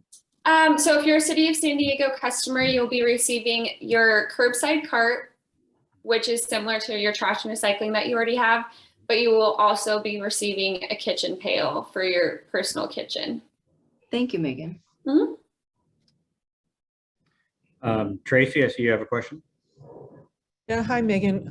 Will there be any fines or enforcement for this? There will be fines and enforcement. That's actually part of the state's requirements in SB 1383. Those processes have just been going through council now. All we're asking at very start here, our city recycling ordinance is going into effect June 8th. You need to be making your best faith effort of making strides to increase to add the third bin service. And then over time, more and more, there will be enforcement, but that is part of the California mandate. So are people going to come knocking on my door if, like, I don't put all of my food scraps in the bin? Or, I mean, I wouldn't necessarily say it's in that regard. It's more so if there's requirements that you have a 3-bin service. And then there's also regulations on contamination. So like not placing trash or recyclables in that green cart as well. But I can't say that we're going to be like measuring the amount of food waste that you're throwing away. Gotcha. Okay, Paul, go ahead. Well, you sort of imply that somebody's going to be going through our trash. I mean, so there's part of the regulations are called lid flips. Essentially, they're route reviews is the official term for them. That's mainly checking for contamination. And if there is contamination viewed in those bins, we'll notify you and leave educational material. So someone will be going through our trash. One, it's visual, and two, it's randomized and it's not every single customer. Oh, I get that, but still, they will be visually going through our trash. That seems like a real invasion. I can get back to you a little bit more on that. That is part of the state regulation and why it's been added into the city's municipal code as well. But if you'd like more information on that, I'm happy to follow up. Yeah, well, if you get more information, you can send it to me and I'll distribute it to the board. Okay. Nicole, I see that your hand was next. Thanks, Megan, and I appreciate the zero waste efforts, and I hope we all can do our great efforts to do this. I just wanted to comment a little bit on Sam's question. Economically, People's Ordinance is a 100-year ordinance that is actually kind of being looked at by Council District 9, and that, you know, as city residences in private homes, we don't actually pay for our trash, and so this expense. It is having an extra cost to our cities. So just so we all know that we are one of the very few cities that actually, one of maybe any in California, that actually the homeowners don't actually pay for their trash. So multi-family residences will pay, and they will have an increase, and they will see this effect. But as a single family homeowners, we will not feel this, but just so you know, our budget, our general fund will be deducted that. So if it's about 30 million a year, and it's going to go up to about $45 million a year. So, you know, it is an expense, and that funds can be used for other things. And so when that discussion comes along in the fall, just wanted to just let you guys all know where that is. So appreciate these efforts by California and making sure our cities are doing their best to do zero waste, and hopefully we can all support. All right, I'm going to go to the next question, but I just want to say, as a concerned homeowner, I think that one of the few public services I get is free trash pickup. So, and I appreciate that. It's part of what makes San Diego America's finest city. So keep it, please. All right. I want to interject real quick that I believe I pay enough property tax to have that included, and I don't consider it free at all. I get the point about it might have an impact on apartment renters and things. I appreciate that fact, and I'm sorry for that, but my taxes go up every year, and I think that it should stay the way it is. Thank you. Okay, sorry, Paul. And I just want to say that we've been having this discussion kind of forced on us by our elected leaders for a number of years now. Put it on the ballot and try to rescind the People's Ordinance, rather than try to guilt trip the single family homeowners who pay much more in property taxes than renters do, to think that we're getting a free ride somewhere, because it's not a free ride. It's coming out of our taxes. All right, thank you. Thank you. Don, did you have a question? I do. I have a neighbor who's disabled and uses a walker. I take her trash out for her because she's not physically able to do so. And I'm sure she's not alone in our community. If the kitchen pail is not airtight, she's going to have a great ant problem under her sink. I'm guessing that you've already anticipated these types of questions. Yeah, I mean, it's a huge transition for everyone and a big habitual change that the state of California is asking everyone to take part in. The containers that we will be dispersing to curbside customers have not actually been finalized, but most all models that I've seen have a locking mechanism. So even if you dropped it, for instance, it doesn't spill all over the place.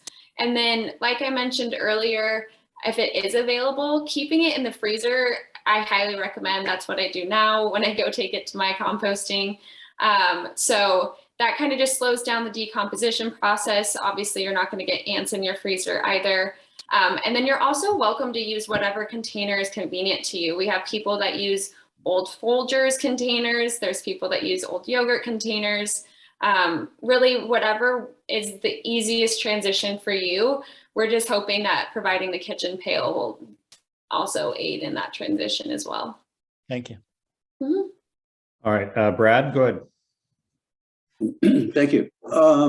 And thank you for this program. You know, that everyone's probably well aware that the reason for this is because of the huge amounts of methane that are released from our landfills when these things decompose. And it's just a huge problem with global warming and greenhouse gases and all that. It's what, 80 times more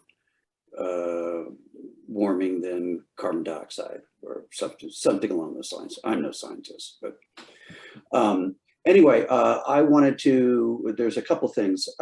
The one thing I noticed on one of those slides, because if you compost, you know, you can certainly take your kitchen scraps, but you're not going to put meat or bones or anything like that in your compost, because you're going to, I mean, you could attract enough vermin as it is, but, and also rot and all that. But this commercial recycling, you can actually do your protein waste, like the bones and meat scraps and things like that, correct? So there's a couple different methods out there currently in the city of San Diego. So there's the composting method, which is what happens at the Miramar Greenery. And there's another facility down south. EDCO has an anaerobic digester up north as well. So there's two, which that processes it and they capture the gas off of the top and use it as energy. So there are different methods out there available to San Diego, but what I would recommend is for composting, don't put large amounts of, like, if a raw steak goes bad, maybe don't throw that in the container because it's already bad and it's going to be there until your next collection. But if you're doing like cutting up meat and there's some strips there, that's fine to include in your container. But if you're having a surplus of meat, I would advise against it at this time until the program really gets up and running. Right. Well, it's just that some of those pictures showed fish bones and bones are things fine. like that. Right. Mm-hmm. I also want to interject that I have a bin on my counter already, and I also do, as you suggested, I do put things in my freezer. Mm-hmm. And I've gone from, and well, the way with the recycle works, I have one bag of trash a week. The rest is recycle and compost in the back. And you can really cut down on your waste significantly. I mean, some days or weeks I don't take my trash out. I mean, I know we all share things, but I take out my neighbor's trash. I just put mine in theirs. So anyway,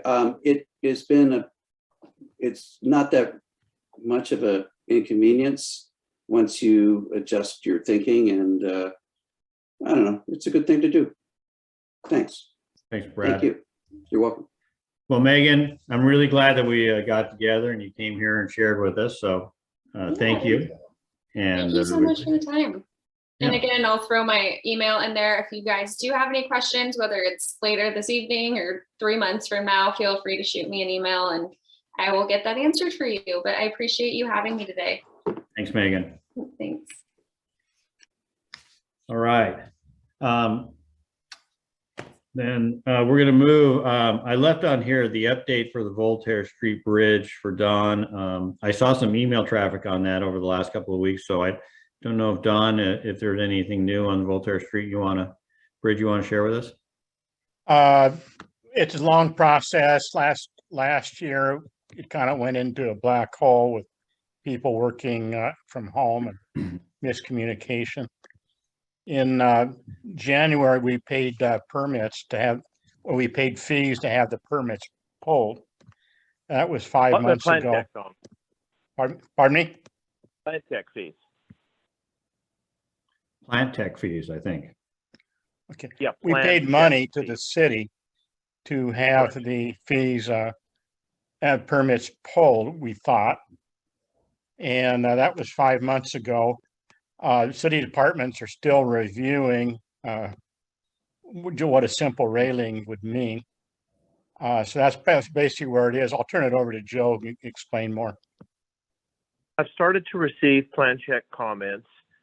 Some of them are from the engineering department, and they're stratospherically complex and ridiculous. They're talking about, like bridge design and Caltrans ordinances and things like that have absolutely nothing to do with this, but I'm starting to make responses to those, and I'm starting to receive plan check comments from the various, half a dozen disciplines that will need to review it.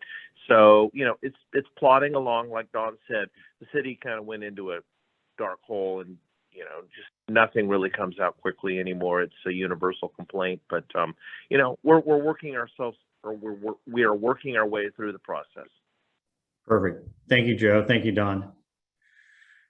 All right, we're going to move to action item number 2 then, since we've done the election. And Corla, I think we got a couple of checks we got to approve. We do. We're coming to our fiscal year. This used to allow us to do submit invoices throughout the year, but we can only do that once a year at the end of the year. And so we will have fees for our webmaster, Paul Grimes, who, in my opinion, basically donates for what he charges us. And I'd like an approval. I'll lump these together in one motion, but I'd like an approval for that, for $350 for him for the year for all he does. And then our Zoom expenses are $143.88, and I pay those, and that would be a reimbursement to me. And like I said earlier, after those 2 checks are written, our balance will still be $698.93.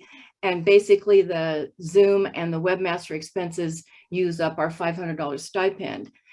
There was some discussion in the 624 changes about no more stipend, which we didn't used to have back in the day. Patricia Clark used to do little fundraising things and sell water and cookies to pay people. So we've been lucky the last few years that we've had this stipend. I think it's really, really important, especially with Zoom expenses. So we still have money, and we were guaranteed to get these Zoom expenses through next year as well, and then we'll see what happens after that. Nobody quite knows. So I would like to make a motion to approve a check to Paul Grimes for $350 and one to me for $143.88 to use our stipend from the city. Second from Paul. You said 140 on the, is it 144 or 143 to you? Oh, for God's sake, just a minute. Well, 143. 143. Okay, 88. All right. Any further discussion? Corla, that donation from last summer, is that factored into that balance? Yes, it is. Thank you. Robert gave us his birthday money, so that's why we have money left over in case. And there we go. And that was a good birthday party to boot. We're lucky and unlucky because we haven't had any election expenses this year. It happened. So this little money that we have tucked away next year could, really be used up quickly for election expenses. So okay, that'd be good. I know we talked about like getting together and doing like a pizza or something, but obviously it's not the right environment. So I would be all for just utilizing it the best way we can for the board. Yeah, I think our election expenses next year is what I would be saying. Yeah. All right, all those in favor of the motion, raise your hand. All right, looks unanimous. Any opposed? All right, that passes. Yeah, I'm for it. I'm for it, Fred. Thank you, Joe. All right, passes 14-0. All right, and with that, I'm gonna turn it over to Matt to have a conversation. I know that long range planning looked a little bit at the draft supplemental environmental impact report regarding Midway. They talked about a letter. We didn't actually get to see it. I know they're still working on it. So I'm going to kind of open it up to Matt, a sort of a discussion on the issue and see if we give him some guidance on that issue. So go ahead, Matt. Yeah, thanks, Fred. And thanks for everyone for sticking around so far this evening. So at our meeting last week for long range planning, we were discussing, as Fred said, the draft supplement to the environmental impact review for the Midway District lifting their 30-foot height restriction. Part of the reason for talking about this, for the draft being released at the end of April, comments are due by June 6th. And we brought it up, and a lot of the discussion was centered around potentials for traffic impact. And so the letter that we'd started drafting, and Javier has put some good time working on this. Just to summarize a few of the points to share, kind of our thinking and where we are so far. It also references back to a conversation Corla reminded us that this board had in 2018 when the Midway Planning Group was going for their community plan update. And so back in 2018, there was a letter dated from February 15th that had asked for some clarification from the city on some of the ways that their traffic study had been conducted for the community plan update environmental impact response. And so as we were talking about the current draft impact, the conversation of traffic was brought up. In pulling up the current draft, I was able to kind of pull out, they don't talk about traffic a whole lot. Part of in what they're doing is referencing AB, was it 43? Yeah, passed in the recent path. Senate Bill 743 that removed traffic congestion as a basis for determining significant impacts, as it's been replaced with the vehicles mile traveled metric, where, in light of the climate crisis and contribution from transportation, we're trying to reduce the total number of vehicles mile traveled. And that's been kind of the update for how planning is supposed to take traffic impact into consideration. But in light of the potential impacts of this project, we started with a draft that was, some of the main points, just to summarize, the draft verbiage was to support project objectives that were outlined in the Midway Community Plan, certified back in 2018, such as the robust mobility systems with complete streets, providing housing and commercial use in proximity to transit, and encouraging additional housing for families. And then in following up from that draft, or from the letter sent back in 2018, it didn't seem like there'd been a proper or adequate response from the city. So we wanted to kind of bring up this question again over ambiguity over how the traffic study was conducted for the 2018 community plan update. Javier can explain more about that in a moment, but the short of it was, at that point, there were a few different plans kind of presented for what Midway would have as their preferred plan and what an alternative might be. And it seemed like at that time, the board identified there being ambiguities in which plan were used for some of the traffic impact from that statement 4 years ago. So mostly what we wanted to do was, kind of support those project objectives while asking for some clarification over this ambiguity. And then also tying into asking whether there had been any consideration of potential interaction between the Midway and the NAVWAR projects and developments. So with that, to let Javier fill in any details, or Sam or Corla for also being at the meeting if they have anything they want to add.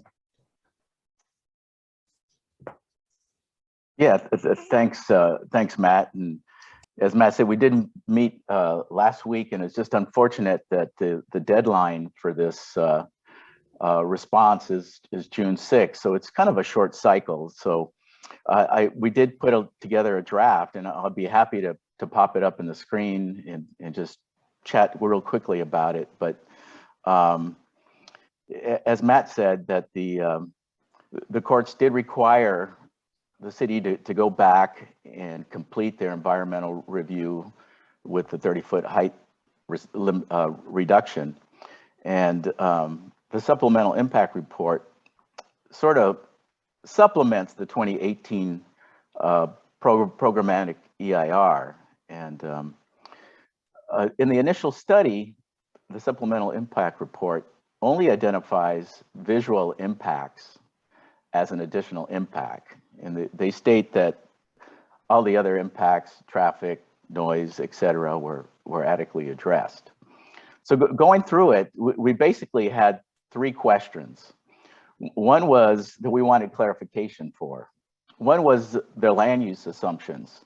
The existing zoning in the Midway area does allow for buildings up to 100 feet. But because of the 30-foot restriction, you could only build to the 30 feet. The report identifies that build out would be about $10 million square feet of commercial or retail. But going through it, it was really unclear how they came up with that, whether they use the 30-foot constraint or they use the full allowable build out. So one of the questions we're asking is, please help clarify what you mean by build out. And that sort of relates to the traffic study, because they use that build out assumptions for the traffic study. So we're asking them, please clarify your traffic study, what was used for your trip generations, for your commercial retail. And then the third item, as Matt said, we're asking them to clarify if the NAVWAR project was included in the traffic studies, because that will have a tremendous impact on traffic if it wasn't included. So those are the 3 items. And then the supplemental EIR also is required to look at alternatives. So there's 3 alternatives out there. One is the no project. One is a reduced height, which would limit buildings to 50 feet, and one is a reduced density. So, so this is the opportunity for the board to state their preference if there is a recommendation the board wants to support one of the preferred alternatives. The report does say the environmentally superior alternative is the 50-foot limit. That is an option. So City Council will have an opportunity to select one of those alternatives. I know it's a lot of information. It's a massive amount of material to look at in a week, but I think it's a very important topic for the board to consider. And I hope we can get a response before June 6th. I think Fred talked about us trying to get an extension. So I hope we're allowed to get some sort of extension. Yeah. Yeah. So check first before we take questions. I want to thank the committee for their hard work and what they've done. And I dumped a lot of information on them as well, historical information. And Javier has just worked really hard on this letter and done all the research. It is a lot of information to take in. In February 5th of 2018, this board approved a letter to the city about traffic impacts of the Midway plan update. And of course, we received no information back. You can all look on the website and review that letter and see that letter. This has nothing to do with the 30-foot height limit. It only is come up because they've invalidated Measure E because they didn't have the proper EIR, and Measure E was 30 foot. So that's where that association comes in. So what this letter and this committee is trying to do doesn't really, it's not yes or no 30 foot. It's about what the impacts of all of this is going to have on the peninsula. We've requested that information, haven't heard back. And then the other thing I will say is that we worked on a little bit, and I did a little bit of research, which is outdated at this point, on evacuation plans if there was an emergency. And Point Loma Nazarene has an evacuation plan. The Navy has evacuation plans. The school district and the county have evacuation plans. The city of San Diego has no evacuation plans. So if there's some kind of emergency, we all know there's, you know, one way in and one way out. So that's another issue why traffic, I think, is so important in what goes on in the Midway area. So basically how I see this letter is that we're asking for information on how is this going to impact traffic in our area. We're not telling Midway, they're not trying to tell Midway what to do or how to manage their area. We just want to know how it's going to impact the peninsula. All right, Mandy, I saw your hand up first. Do you have a question or Okay, comment? well, there's a few things on this. One, I'd like to see the letter, but two, I mean, this is a massive impact to our community with regards to traffic and transportation. And I agree with Corla, a lot of those concerns are troubling. And then on top of the 152 EIR, it really doesn't take into account like the other significant environmental impacts to traffic and transportation. It doesn't analyze the air quality, it doesn't analyze the water quality, and it doesn't analyze the housing and greenhouse gas emissions as well. That compounded with water, we're in a drought, and the watering needs of those new community members, coupled with everything, I'd like to go for no project at this time, or if we can get the extension that they go further, because it's going to be a ballot measure. And we've even been told by the developers at that RFP meeting that what we're looking at is not going to be the end product of what we're going to see. And I think that until we have some more, I don't know, I think I'd like to ask for an extension and have other subcommittees make recommendations in addition, because that is, if it's regarding traffic, I'd like it to maybe get signed off from the subcommittee for traffic and transportation. But those are just some of my thoughts on it, that either request an extension or request no project at this time, just because of all the missing details. And to be honest, in my opinion, the city did fast track the CIR. They just lost the appeal in the spring when it became official. So I think that's a little disrespectful to say that they fast tracked the CIR based on the previous community plan. There's a lot of things that have changed, and there's no consideration. And there's a lot of questions about Navwar, what that's going to look like as well. And now the transit hub is kind of in limbo. So does that EIR give an accurate portrayal of the impacts it's going to have to our community? So those are my thoughts on it at this time. Thank you, Matt, for your work. And I do appreciate the work of the Long Range Planning Committee for your time. Thank you. Thank you, Mandy. I think, so one of the things I was thinking, I know that they've done a good job, and there's just a lot of moving parts there. So, and we don't, and the letter's kind of a work in progress. And so it is in connection with the airport EIRs. I've written and basically told them I need an extension at such and such a date, because we have to have a board meeting and consider it. And we've had luck with that. So that's why I suggested that they try to get the extension so that we can work through the issues and have a thoughtful response, because our credibility is really the biggest thing that we have. So with that, Paul, I see your hand next. Yeah, there's a lot to unpack in this. And while I don't disagree that extending the height limit, eliminating the height limit is going to result in traffic impacts when the midway is built out. And I don't disagree that there are cumulative impacts with the Navwars project. I think we have to stop and look at how we got to the fact that there is a supplemental EIR. That was as a result of a writ of mandate by a court saying that the city did not analyze the visual impacts of the increased height of buildings. And that's not having anything to do with the underlying community plan, the impacts of which were already subject to a certified EIR. It simply has to do with the fact that they did not look at the impacts of it on visual resources. So it's sort of an apples and oranges thing. We really can't address traffic impacts in a focused EIR that tears off the original document. That ship has already left the port. I would have no problem supporting preferably a letter stating that we believe that the no project alternative is the preferred alternative from a community impact point of view. I would have more of a problem saying that the environmentally preferred alternative would be acceptable. But I really think that this is the wrong time and the wrong place to get into the traffic issues. This is a very focused document. And I can tell you from having been a CEQA practitioner, when people bring in issues that have already been settled or that have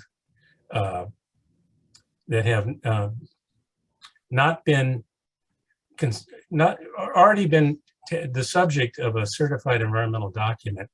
They want to bring up the same issues over and over again. As a CEQA practitioner, and I have to write the letters responding to the comments, it's hard to take them seriously. And I don't think we will be taken seriously if we bring in any issues other than the visual. Okay, Margaret?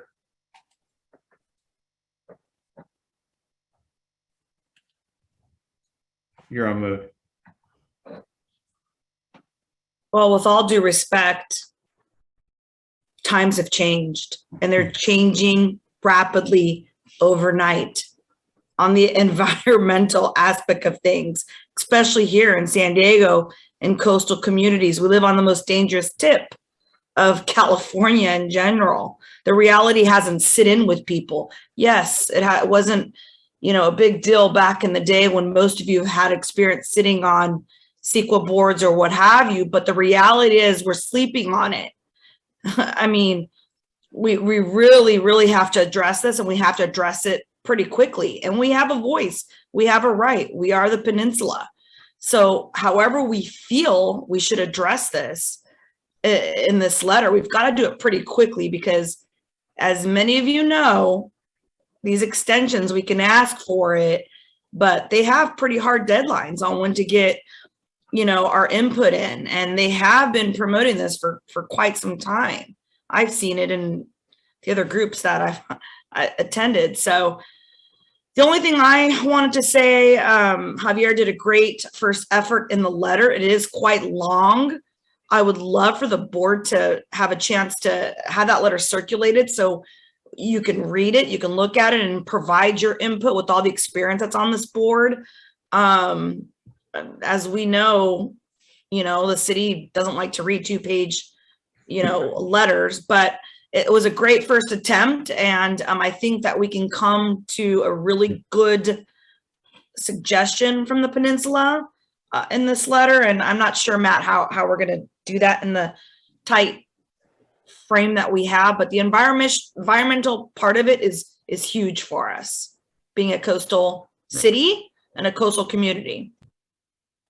Right. And I think that people can, obviously everybody cares about the environment, but I think really the proper procedure is for the committee to come up with a focused letter, right? And we can't have an ad hoc meeting of everybody in violation of the Brown Act and have 11 people or 15 people writing the letter. So, really the proper procedure is for long range planning to work through those issues and then present the letter to the board. And so that's why the extension seems like the best and most practical way for us to go at this point. But Matt, I'll let you go ahead. Okay. Thanks everyone for input so far. I hear what Paul is saying, and I think he brings up a good point in terms of the scope of what's being offered here in terms of the draft SEIR and in terms of what the city is expecting for feedback from it. And if we want to be taken seriously in what we're offering them, I think we need to try to tailor it as much as we can to what's available. So I think that might leave us with kind of a couple options here. I think with some of the concerns that different board members have expressed that might be outside of the scope of this, I would encourage you to submit, I would definitely encourage you to submit comments as any member of the public can about some of these concerns as community individuals. I think as a board, we want to tread carefully in what we are submitting to make sure it's focused and tight and addressing what the call is for. And if it is such that, we've missed the window on talking about some of these transportation concerns based on what their draft impact is now and changes that may have come from SB 743, then yeah, it may not be really within our bounds to try to push that. Or if, that was the will of the greater board to try to push that, we need to be mindful of how it's going to be received vis-a-vis Paul's comments, having served in some of these committee functions before. With that being said, I know it would be nice to have a coherent response from the board before the June 6th deadline. I'm not sure how to wrangle that given our next, board meeting isn't until next month. So there's always the option to table it for the moment, to, kick it back for more workshopping within committee and asking for an extension. Yeah. There is the risk in that we don't get, we're not granted an extension. So I guess, does anyone have thoughts on if we proceed that way? Any strong thoughts or feelings? How fast will we get a response for an extension? I think the one thing I'll add is that was a good suggestion and very insightful. We've done that in the past with other EIRs, or because there's two issues, right? If anybody wants to put in a comment, they're free to do that. Mm-hmm. And having everybody give their personal opinions, and Javier's basically already got a letter that he can submit and sign it, and he could have other board members sign it as individuals. But it's one thing for individuals to sign, it's another thing for the board to sign it. And so to get the board action, we have to follow the procedures for everybody. So, but I would encourage it if there, that would be part of it, is for Javier to, if he feels strongly about the letter, for him and others to send a letter like that. Which usually the response time on them granting a extension, obviously they probably don't want a lot of interference, but would it be timely? Grant an extension, Rob. Yeah, I would. Fast tracking this for a reason. Yeah. Well, sure. Yeah, it minimized them, but yeah. It's going to be back on the ballot this fall. I have a comment. I think the Paul's and Matt's comment are valid, that we do want to stay within the parameters, but I do believe there's a nexus between removing the restriction and their past report if they did not include the right, if they did not include the right build out numbers with the constraint in place versus that removed. So there is a nexus, I believe, there. And if we can focus on that issue, I could be supportive of it. Okay, well, I think we should just circulate the letter and get some input, and I hope we can get extension, but I think the city is fast tracking this, as the committee mentioned, for a reason. I don't know if this board has ever met as a special board between committees to try to get this something consensus like in a letter out. I think it's important enough. So just throwing that out. Well, we don't necessarily have to be limited to one meeting a month as long as we notice it. I seem to recall some time ago, and I can't remember what the issue was, we did have a special. Yeah, we did with FOMOSA, where we did the special meetings. I mean, we could definitely do it. I'd prefer after June 7th if possible, but it is doable. It is doable, but yeah, we could do that and then have all the subcommittees meet and then do a full analysis of it. But I don't know when we went through this the last time, I mean, again, I know we brought it to subcommittee through traffic when Kathy and, Kathy came and gave a presentation, and Muska did, about the whole all the plans for Midway. And we never made a recommendation because, again, it was hard to make a final determination because there were so many variables to the project. So, I mean, if we speak to the supplemental EIR, I think, yes, that's something that we could do. I'd prefer it after June 7th if possible. So. Don, you got a comment? Yeah. June 6th. We don't have a valid EIR for destroying part of the coastal height limit. I mean, the judge has ruled it illegal, and as yet there's no legal alternative. The evacuation plan is kind of a red herring in my mind. We'd never be able to evacuate the peninsula in the case of a tsunami or something of that sort. And the best the best response we could do is shelter in place. People who don't attend our meetings, we've got 30,000 people coming right at the checkpoint. The city is not doing anything. This could have come up last night. Our elected council member was a no-show.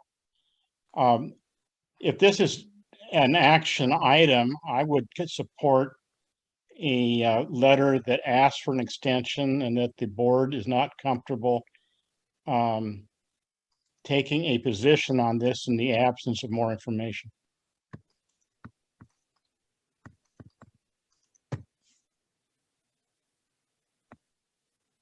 All right, so I think that's about, I mean, that seems to be the general consensus. I mean, we do have provision, so if we really wanted to have a special meeting, we could do it, but I guess I would throw it into the subcommittee, right? I mean, if the subcommittee can get something together that they think is a viable letter,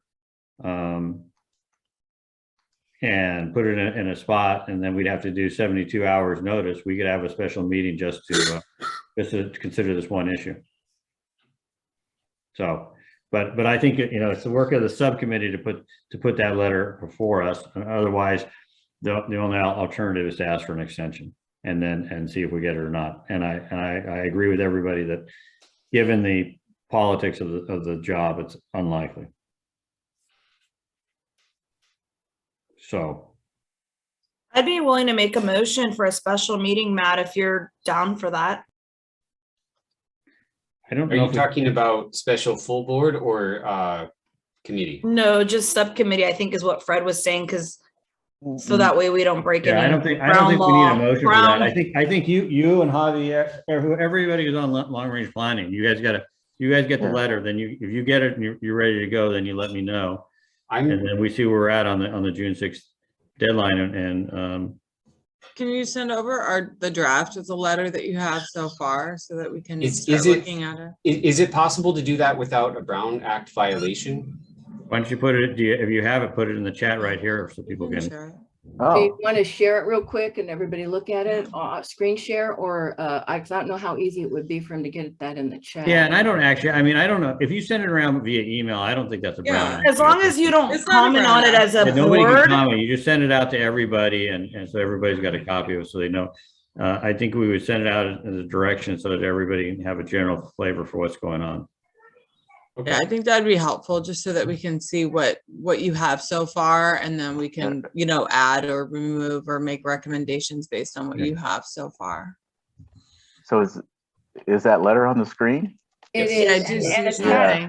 Also attach your reference information there, Javier, with like the EIR and stuff that you're talking about. So if anybody wants to read 173 pages, they can read that. Yeah, very thorough. Well, I do believe we can get a letter out in a couple of days, and so I do like where Margaret was going to have a motion to get this letter out and then have a special meeting that doesn't violate the Brown Act. That way it's out there in the public and the whole board can look at it and make a vote. And I think it's feasible. Yeah, I do too. It's just at one Zoom meeting with our committee, Javier. We'll whip this out.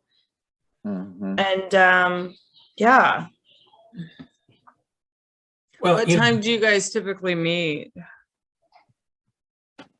Or what time? Like Paul Webb said, though, it just has to be, we just have to make sure that it's posted.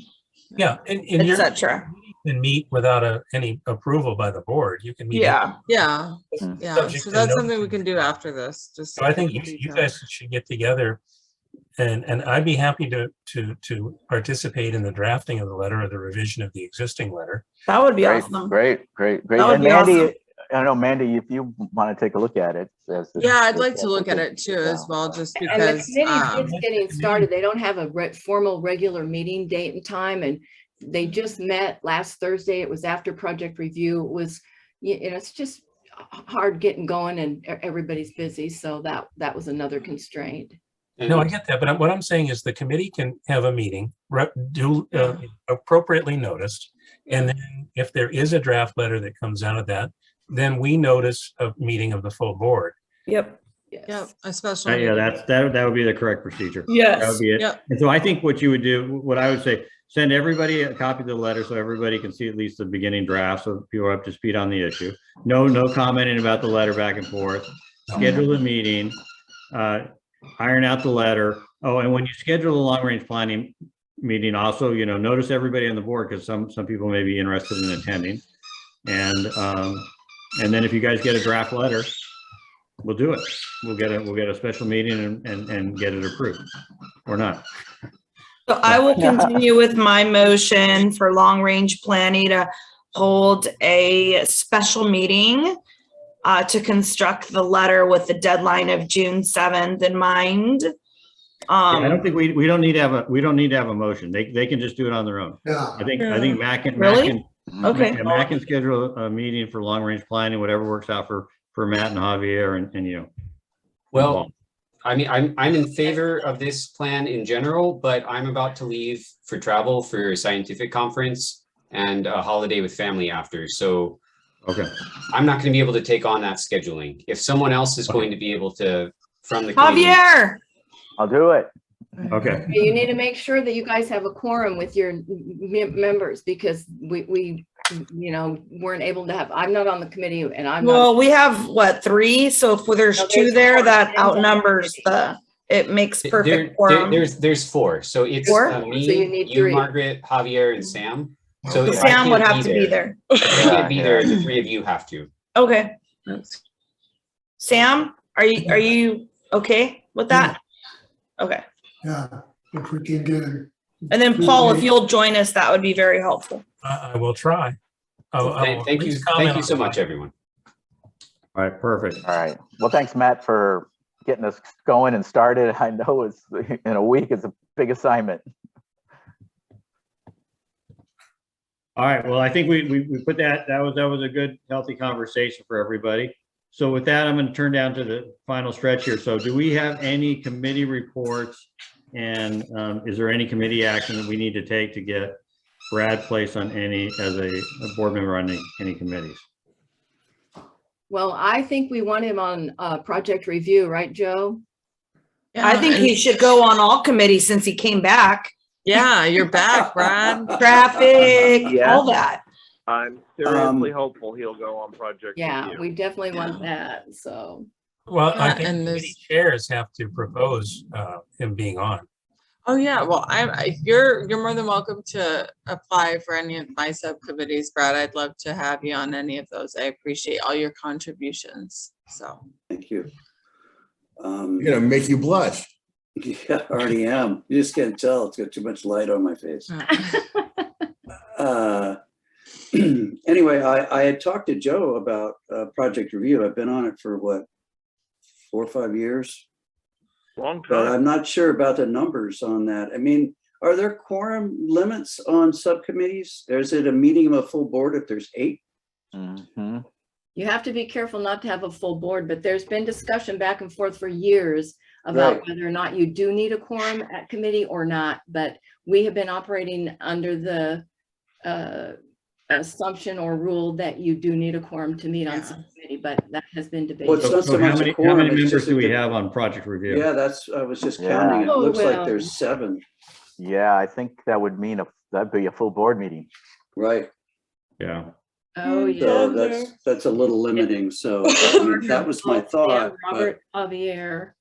I was thinking about if I had not been reappointed to the board, I was going to be a community member on that, and then it would have been okay. But the dynamic changed a little bit after this evening, so I'll have to rethink. But I can still attend meetings and just not talk. Yeah. Now you tell me that. Not vote. Well, I just noticed it tonight. I thought I was on the committee, and then I looked on the website and it's like, oh, there's already 7 members there. So anyway, I'll be a substitute if somebody drops out. And I'll check on thank you, Mandy. I'll check on some of these other committees and see. I've had some interest in some of the other ones too. So I don't know about all. Thank you, Margaret.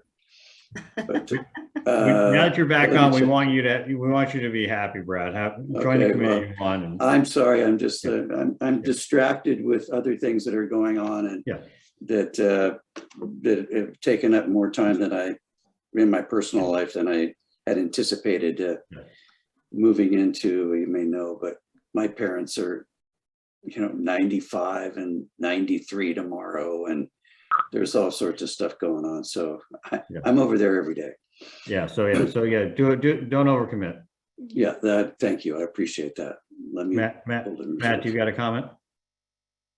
Yeah, if appropriate now, I wanted to discuss nomination for community members for the Long Range Planning Committee. Okay, that would be great. I wanted to nominate Paul Grimes, and also I see Jacqueline has been here the whole meeting, and I would like to invite her with a nomination if she would accept. Yes, I accept. Excellent. You're the only one who stayed. That goes a long way. All right, so do we have a second to nominate Paul Grimes and Jacqueline? I do. I got Margaret. Good job, Jacqueline. All right, any further discussion? All those in favor? Raise your hand. Josie, yes. All right. I'm thinking Nicole's probably a yes. So yeah, I saw her hand go up. So there you go, 14-0, you're in. Awesome. Excellent. All right. Any other nominations or any other committee work? For traffic and transportation, do I have to nominate all of my subcommittee members, or is it just The at-large, the community members you do. Okay, so I guess I just need to touch base with them and confirm that they're still wanting to be a part of it. Yeah, if you want to do that, I don't think we have any problem. People that have been on before, they can continue to serve, but yeah, you should check with them and we should get them officially reappointed. Okay, good. All right, I'll put that on for next month. Don? You're muted, pal.